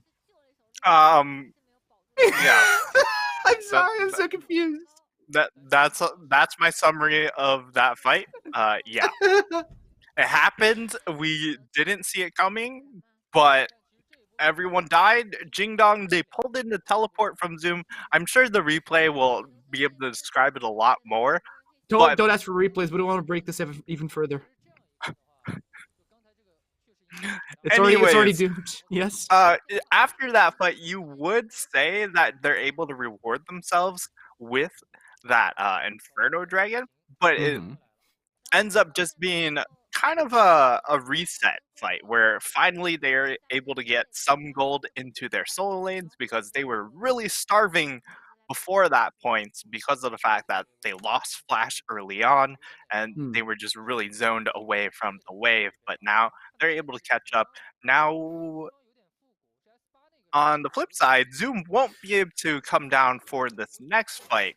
No, but Luma's already in the river waiting to see the contest on that scuttle crab. Now, I want to give a little bit of a background on what exactly happened during this fight. We had this break because Luma was over the wall, ready to lantern over Yagao, and there was a game issue, a The bug, 1 let's call it centimeter that. lantern instead of the Mhm. 5-meter lantern. Yes, and the lantern got virtually stuck inside the wall. So they were remaking that because Yagao did perish in real time when that little bug happened because he wasn't able to cross over the wall. But now we're back. Yagao still died, but from different reasons. JDG are now trying to contest this Herald, but Xiao Longbao is going to be able to take it home for himself. Zoom is Yahoo's topside. trapped. Xiaohu is trapped. Are they going to go and get him? Yes, they are. It's going to be Kanavi who collects that kill. The shockwave was to no effect. Huge death sentence coming in. Xiao Longbao is down for the count. It's Zoom that collects the kill. Things are going south for RNG, and they're going south really, really fast. Indeed, it is, and that is going to be the Rift Herald traded for 2 kills, but the Rift Herald doesn't exactly guarantee you money, so Jingdong definitely win out the initial trade. It's really up to RNG to get this Rift Herald down in a good spot where A, they're able to get the 320 gold from 2 turret plates, and B, look to try and crack that first tower as we see the replay onto the fights. And really, it just comes down to Zhao, who he uses the blast cone to go over the wall, and that was lights out for him. The moment he took that blast cone, it was all over. Makes you wonder why he took that blast cone in the first place. Maybe he expected the team to actually follow up on that fight, but hey, it didn't quite work out for him. RNG now down 3,000 gold at the 10-minute mark. Yeah. If the team decided to fight in that pit, the Rift Herald pit, it would make a little bit more sense. But the moment they walked away and then he went in, it was one of those you arrive at the party when the party just finished. Always feels bad. Yeah, and that's exactly what happened. Now you do have Xiao Longbao still with the Herald in hand, probably going to try to take advantage of it with a very early rotation from Betty and Meng to the top side of the map. Trying to get first blood tower. They need to take 2 plays before they deploy the Herald. They're going to take it anyway. Oh, no, they don't have a wave, which feels bad. Yeah, they're going to wait for this next wave. They're going to be able to then finish out the tower. But at the same time, you're funneling gold into Loken and Kanavi in this mid lane. And if you're looking at trading structures, you would definitely say the mid lane tower is probably more valuable than this top lane. And you're not even going to take first blood tower. First tower actually goes in favor of JDG. RNG committed so many resources to get that Herald in the top lane that they completely misread the map scenario or the game state of the actual map. They lost mid lane tower before they took tower top, and they also lost the plate in the bot lane. Yeah, and this is just kind of what I was saying before, where, oh, okay, that might be enough. Nope. Not going to be enough true damage. But this is what I was saying before in the pregame, where RNG, they go for these super aggressive plays, but Jingdong are a team that punishes that aggression when, or that's also how they ended up falling to LNG 2-0, where they go for these plays, it bites them in the butt, and we saw that happen in that mid fight after we got the chrono break, where immediately it's an 0 for 2 right there. And then they go for the Rift Herald, and immediately another 0 for 2. Sure, they get the Rift Herald, but they don't even get first brick off of that, which is a significant amount of gold as well. So they continue to force these trades, and yet they still trade down. It's true, and we're getting to a point in. Well, I mean, we're still 12 minutes. It feels like the game's been going on for a lot longer. It's been an hour. It's been some time for sure, but yeah, it's still very early in the game, so RNG can technically still afford to make these small mistakes and lose these small leads because their real power spike is past that mid game. Yeah, it is for Jingdong. They get better in side lanes, but for RNG, they get better in the team fight. Exactly. So, the more time that does go on, they'll be able to start turning things around at the Baron Pit, at the Dragon Pit. But at this time, 4K down, Jingdong have a lot of control over this game, especially with the gold onto Zoom, onto Kanavi. Yeah, I'm more looking at Kanavi right now because Kanavi has such a huge lead over Xiaolongbao. If you look at the CS Enormous!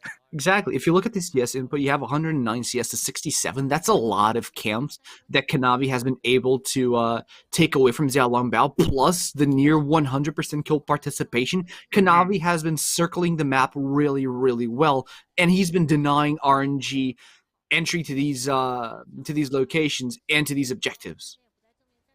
Yeah, and if you look at the items, he's a full item ahead. That's about 2,000 gold difference in just the jungler. So that's 40% of your lead. So, Kanavi, wherever he goes, he's just going to be eating people up for breakfast. Let's see if he's gonna. I mean, right now it's probably like lunchtime, but yeah, let's see if he can still gobble up the side of breakfast RNG. for me, AC. It is breakfast for you. You're absolutely right. Close to lunch at this point in time. Am I right? I mean, it's we've been here for quite a while. This is still game number 1. We still have at least one more game to contest, if not 2. Depends on how RNG decide to bounce back on this game and how they're gonna enter the forthcoming games. But as it stands currently, JDG have a huge lead over the red team, and it doesn't feel like they can make enough mistakes for RNG to be in a good fighting position. Now, curious. All right, this is patch 10.12. And if you look at the bottom left corner, you saw what the spectator is trying to indicate to us. The new plans that were added, because we have a cloud map going on. Yeah, we do have cloud map, which means that they're going to increase the vision in the game, which I think is a nice add. It does feel a little bit inconsequential, as we're going to see Jingdong really go for this long flank onto New. New's just way too far ahead in lane. He's Yeah. You could argue that he's new here. Yeah, a new kid on the really... block. Wait a second. I don't think he knows where he's running towards. He just okay. Well, he tried not to give the kill over to Loken. He tried not to give, but ultimately, I think he ran the other way around. He had everything up, bar the flash. He could have probably tried to run the other way around and get the Call the Forge God rolling, but it happens. It happens. Can't do much about it. So that's another free kill for Loken. Overextension by New, getting promptly punished by Jingdong. Yeah. And now there's no answer for Yagao. Yagao just gets a free push into this bottom lane. One of the interesting things to note is the fact that Betty, he has gone for the Manamune build onto Ashe, which does give you a little bit more mid-game spike, and also that consistency into the late game versus something like the Bladed Rune King, especially if you look at this roster on Jingdong. That's Lumao. He got popped. Not part of it. No, Lumao is took a nice little ticket there to base town, as he got completely exploded by RNG. Yeah, he got blasted.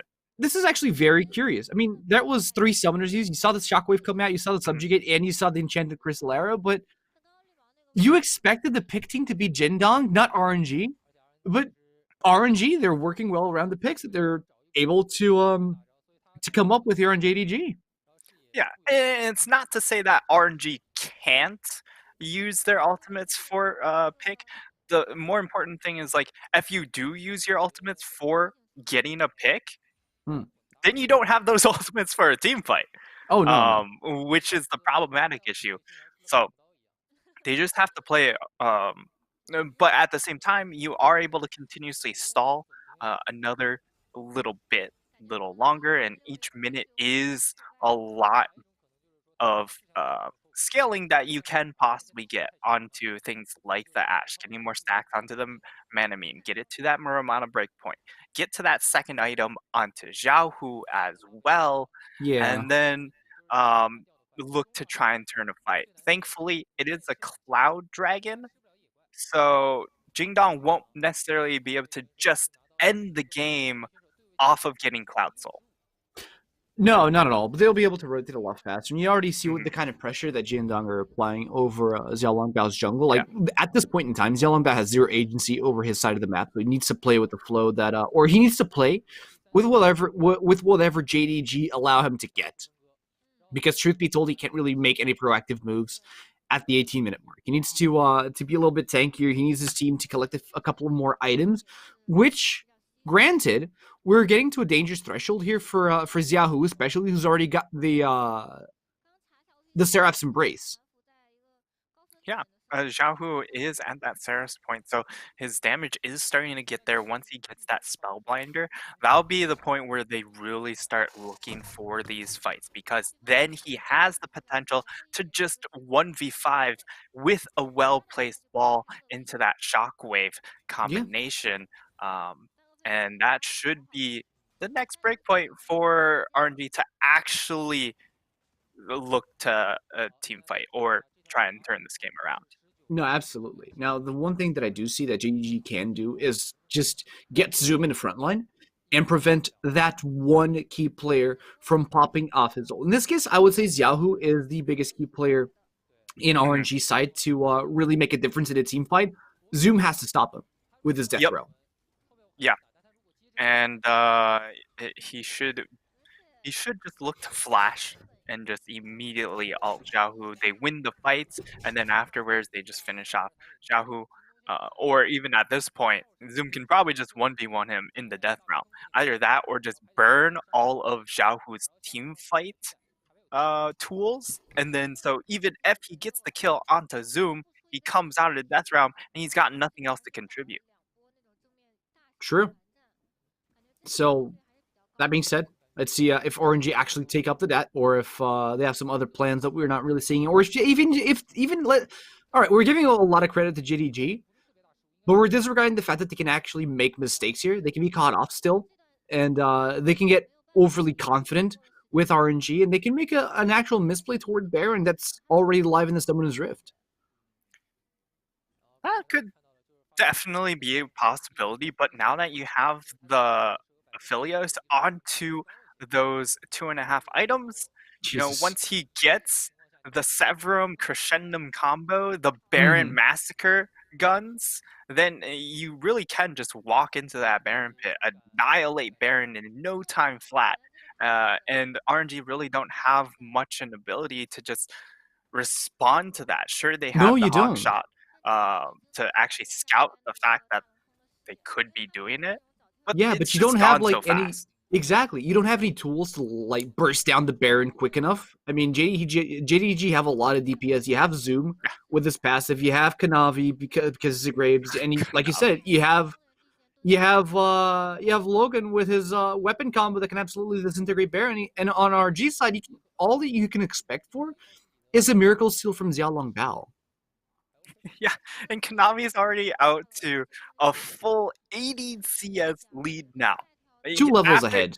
Yeah, after he hit that level 9 breakpoint, he just took off sprinting. And this is one of the difference that you do see with the new jungle, and the fact that you get that extra EXP after that level 9 breakpoint. And this is why Graves is just such a terrifying jungle right now. Sure, a lot of compositions don't necessarily fully play around him, but we still see this jungle pick being picked up.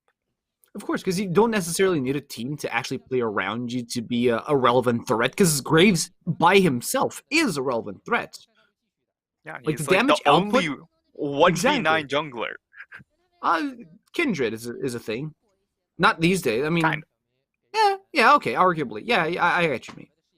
Kane's pretty dangerous as well. I mean, I hate Kane, to be honest. Yeah, but unfortunately for Kane, he doesn't count as a champion like the first 10 minutes of the game. And if you're able to True. effectively shut him down, which is what we saw in Jingdong's last game when they played against Top Sports, where they did run Kane. Mm-hmm. And I don't think the Kane got transformation until the end of the game, which was like a 25-minute game. So True. That's the thing about Kane, though. If That can the happen. enemy team avoids fights, you have no way to wait a second. Did he steal it? He stole blue. What Zoom with stole Leandries? blue. He's Zoom no, actually yeah. stole blue. He didn't just steal blue. He stole it with a Leandries proc. And that's a bad thing because And well, I man. mean, it's terrible for RNG because that's blue buff gone from Xiaohu, and you really need to make sure he has that mana just topped up. Well, Enchanted Crystal Arrow, there's the Lantern. Shockwave goes wide! Doesn't connect on Kanavi, who's able to just scurry away courtesy of Lumao and his Lantern that is perfectly working at this time. Yeah, it's working now, and As intended. yeah, but at least they're able to hold on to that red buff. Goes on to Xiaohu, so at least Xiaohu does still auto attack, so he's not fully losing out. Where's the Nash's Tooth on the Oriana is my question. The Power of Evil does that. I know. That's what I'm saying. So where's Power of Evil? Exactly. I would sell that Spellbind and buy a Nash's Tooth if I was Yahoo, given the current circumstances. Adapt, man. Adapt to overcome. So Soul Dragon. now, yeah, this is Soul Dragon going down. I don't think they're going to contest it because, I mean, just look at where they are. Yeah. They're currently looking at the Baron buff, but they don't have enough damage. No. The Manamune build gives you a little more damage in the team fights, Mhm. but unfortunately, it does lower your damage against the Baron buff because of the fact that Blade of Rune King just does way more damage to objectives. It's not that they don't have damage per se. It's just that their setup isn't actually decent for this game state. Like I don't think RNG ever expected to be this behind JDG at the 25-minute mark, considering their composition. 9,000. It is. Oh my god. This It lead is so ridiculous. It is a very abysmal lead. We have a Flame Horizon on the jungle position at 25 minutes. I've never seen that, actually. That is the most bonkers lead. The Flame Horizon in the jungle is probably the first time I've seen that happen, and it's just an indicative of how much pressure Kanavi is throwing down in the jungle, because you can't do that just by farming your own jungle, and every time you look at Kanavi, he is inside Xiao Longbao's jungle, taking his camps for himself, and if you look at Xiao Longbao's side of the map, there's 0 camps online, bar the wolf camp that just spawned in. It's a goddamn desert in his jungle.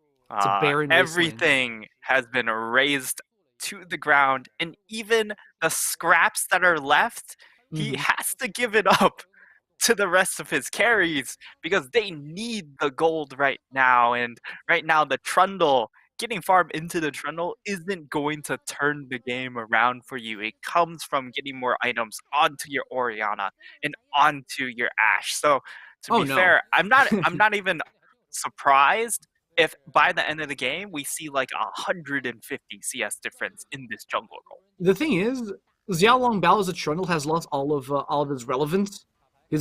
He's relevant in the earlier stages of the game unless RNG actually do something about this Baron Nashor. You got the Galliford God coming down. There's Betty making a backline, goes with a huge haymaker, but Logan takes him down. Logan is still full HP, running everybody down inside of RNG with a double kill. Zoom is also in the party, taking a double for himself. Betty being the last man standing, tries to fight off Yagao, who turns tail and runs away. Can Betty take him? Yagao has a yellow card in hand. It could be the clean ace for Jin Dong, and they get it alongside the Baron.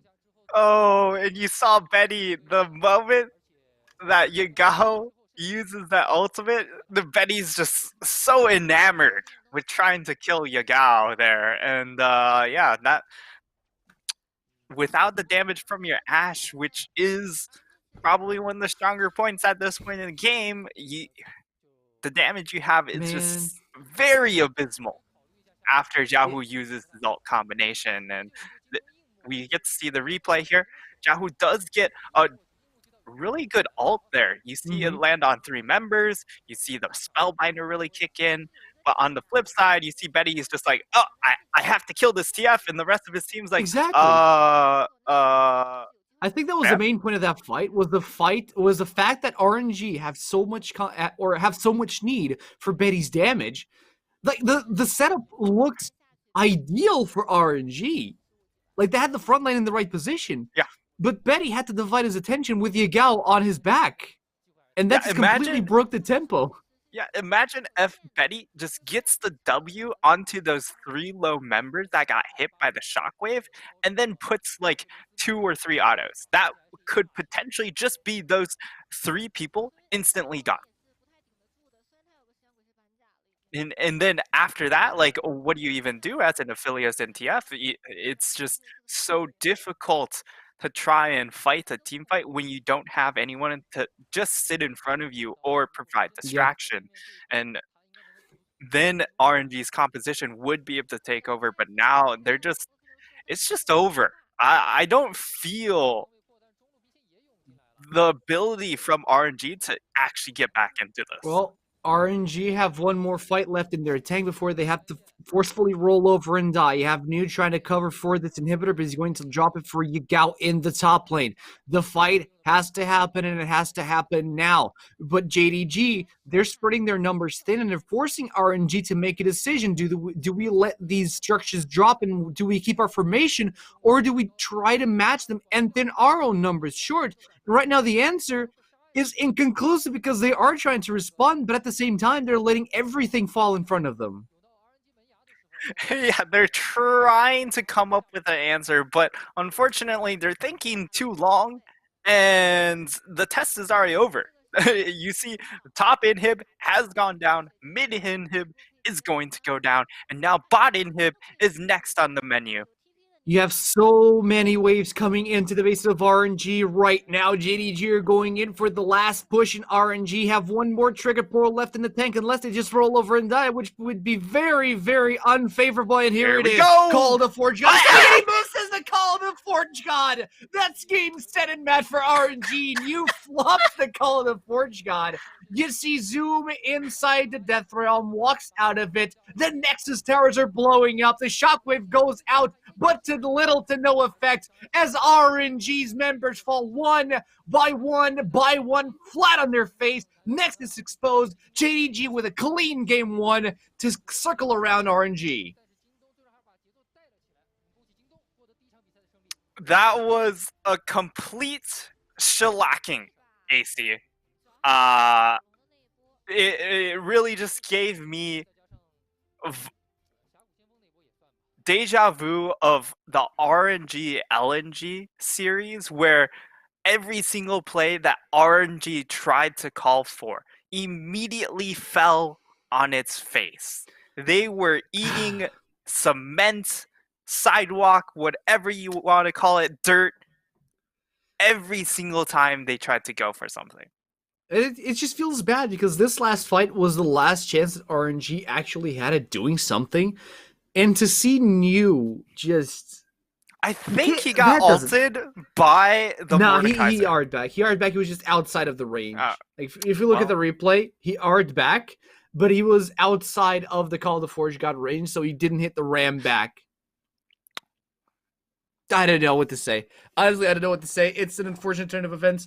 I get that the nerfs can get to you in these scenarios where you're the key player that needs to start the fight, that needs to be the saving grace. Mm-hmm. It's just unfortunate to see, honestly.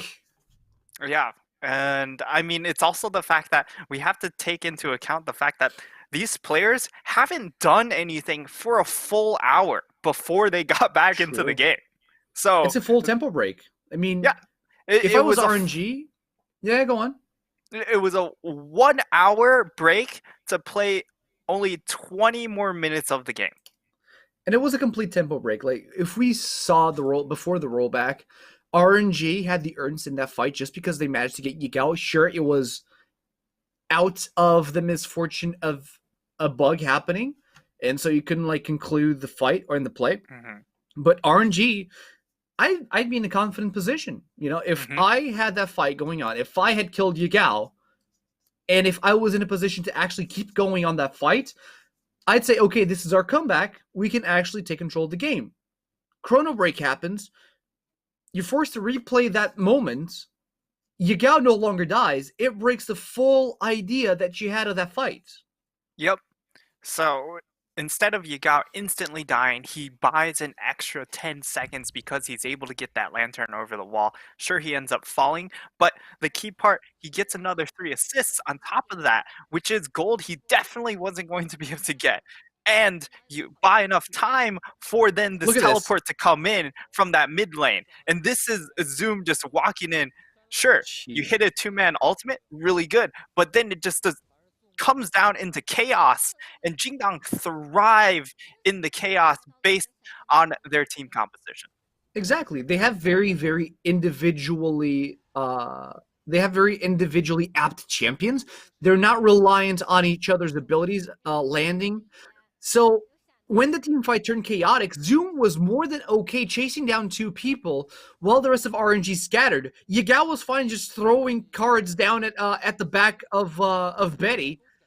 And all in all, JDG, they fought the fight that they needed to fight to win that scenario and get a good enough lead that RNG would never realistically able to come back This was the from. dream moment. You saw the 3-man ult, and then Betty's just exactly not dealing DPS on the front line. He was focused on Yagao, and to good reason. Yagao did it. Like, we can take credit away from Yagao because he was the one that ulted in the back of Betty and forced Betty's attention towards him. Like at that point in the game, Yagao does do a pretty respectable amounts of damage. So you can't just ignore that damage coming out from the TF. But, MVP, like, we haven't seen the man of the match be shown, but it clearly is Chrono Break. You got me good. I was going to say, how do I disagree with him? But really, it's Kanavi. Like, Kanavi did it. Annihilated Xiaolong Bao. Like, No, he did. There was no contest. Kanavi was all over Xiaolong Bao's jungle. Multiple times he cleared out his jungle, and he took full advantage of the positioning advantage that he had. Like, you saw Xiaolong Bao trying to go for a gank in the mid lane. Immediately gets responded by Kanavi's gank in the bot lane, which actually resulted in a kill for JDG. Immediately after this, Kanavi made a beeline towards Xiaolong Bao's jungle, cleared all of his camps, while Xiaolong Bao just went back into his own side of the map. Didn't really capitalize on retrieving resources from Kanavi's jungle. And so, slowly but surely, that Graves became a monster that nobody could deal with. Absolutely, just you okay, terrifying. Buddy? He was titanic. He was so huge. I agree. He was pretty big. That being said, if MVP doesn't go to Kanavi, I don't know what we're doing right now. Yeah. But I do agree that the MVP has to go over to Kanavi. He was the main engine for this team. Didn't lose a single dragon. Lost a Herald, which allowed RNG to lose first tower because they committed so many resources top. So it was a net win for it was a big brain move for JDG.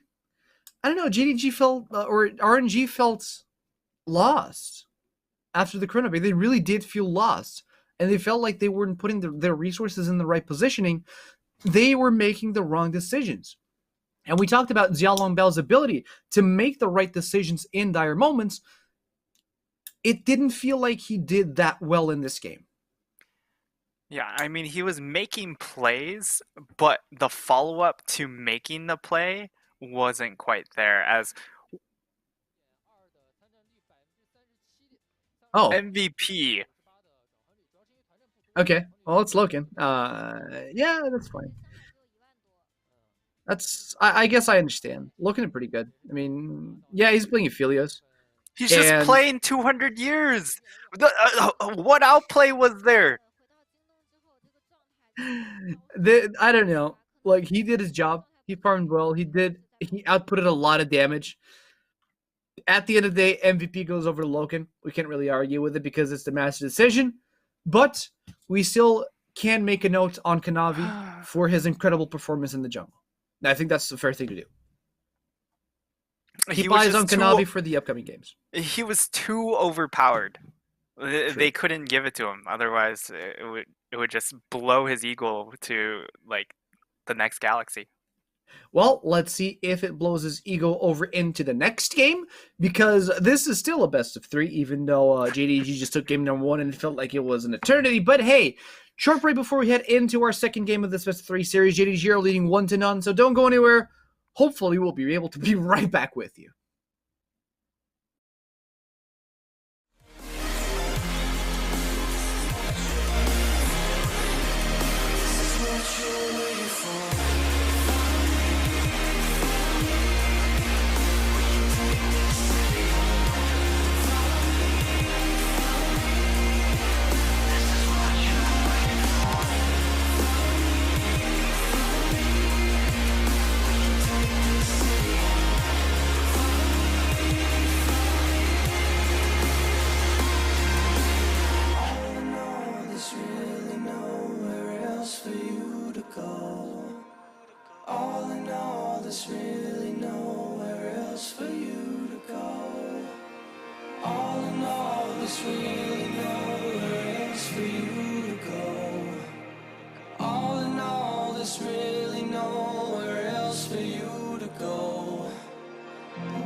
First time that I talked to you, I felt like I already knew that I've known you all my life.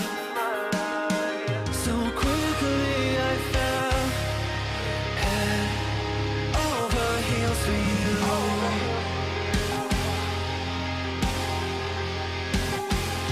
So sweet are the words that make our love ring true.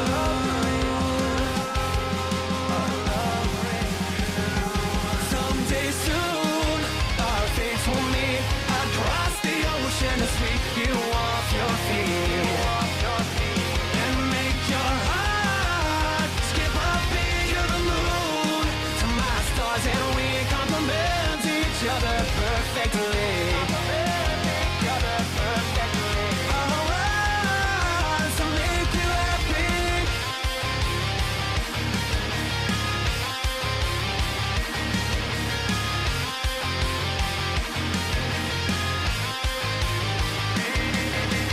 Believe me when I say that it's in the past, and I love you just the same. I've been waiting for today just to hold you and to say I'll never let you slip away. Contemplating all the ways that our romance could take shape. I'll always feel your heart from a world away.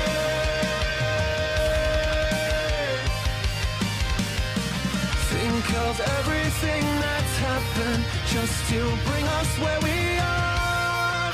One step out of place, I might never have held you in my arms. I've gotta learn to be patient and let things go. All of the hurt is ancient. From here we grow. Believe me when I say that it's in the past, and I love you just the same. I've been waiting for today just to hold you and to say I'll never let you slip away. Contemplating all the ways that our romance could take shape. I'll always feel your heart from the world away.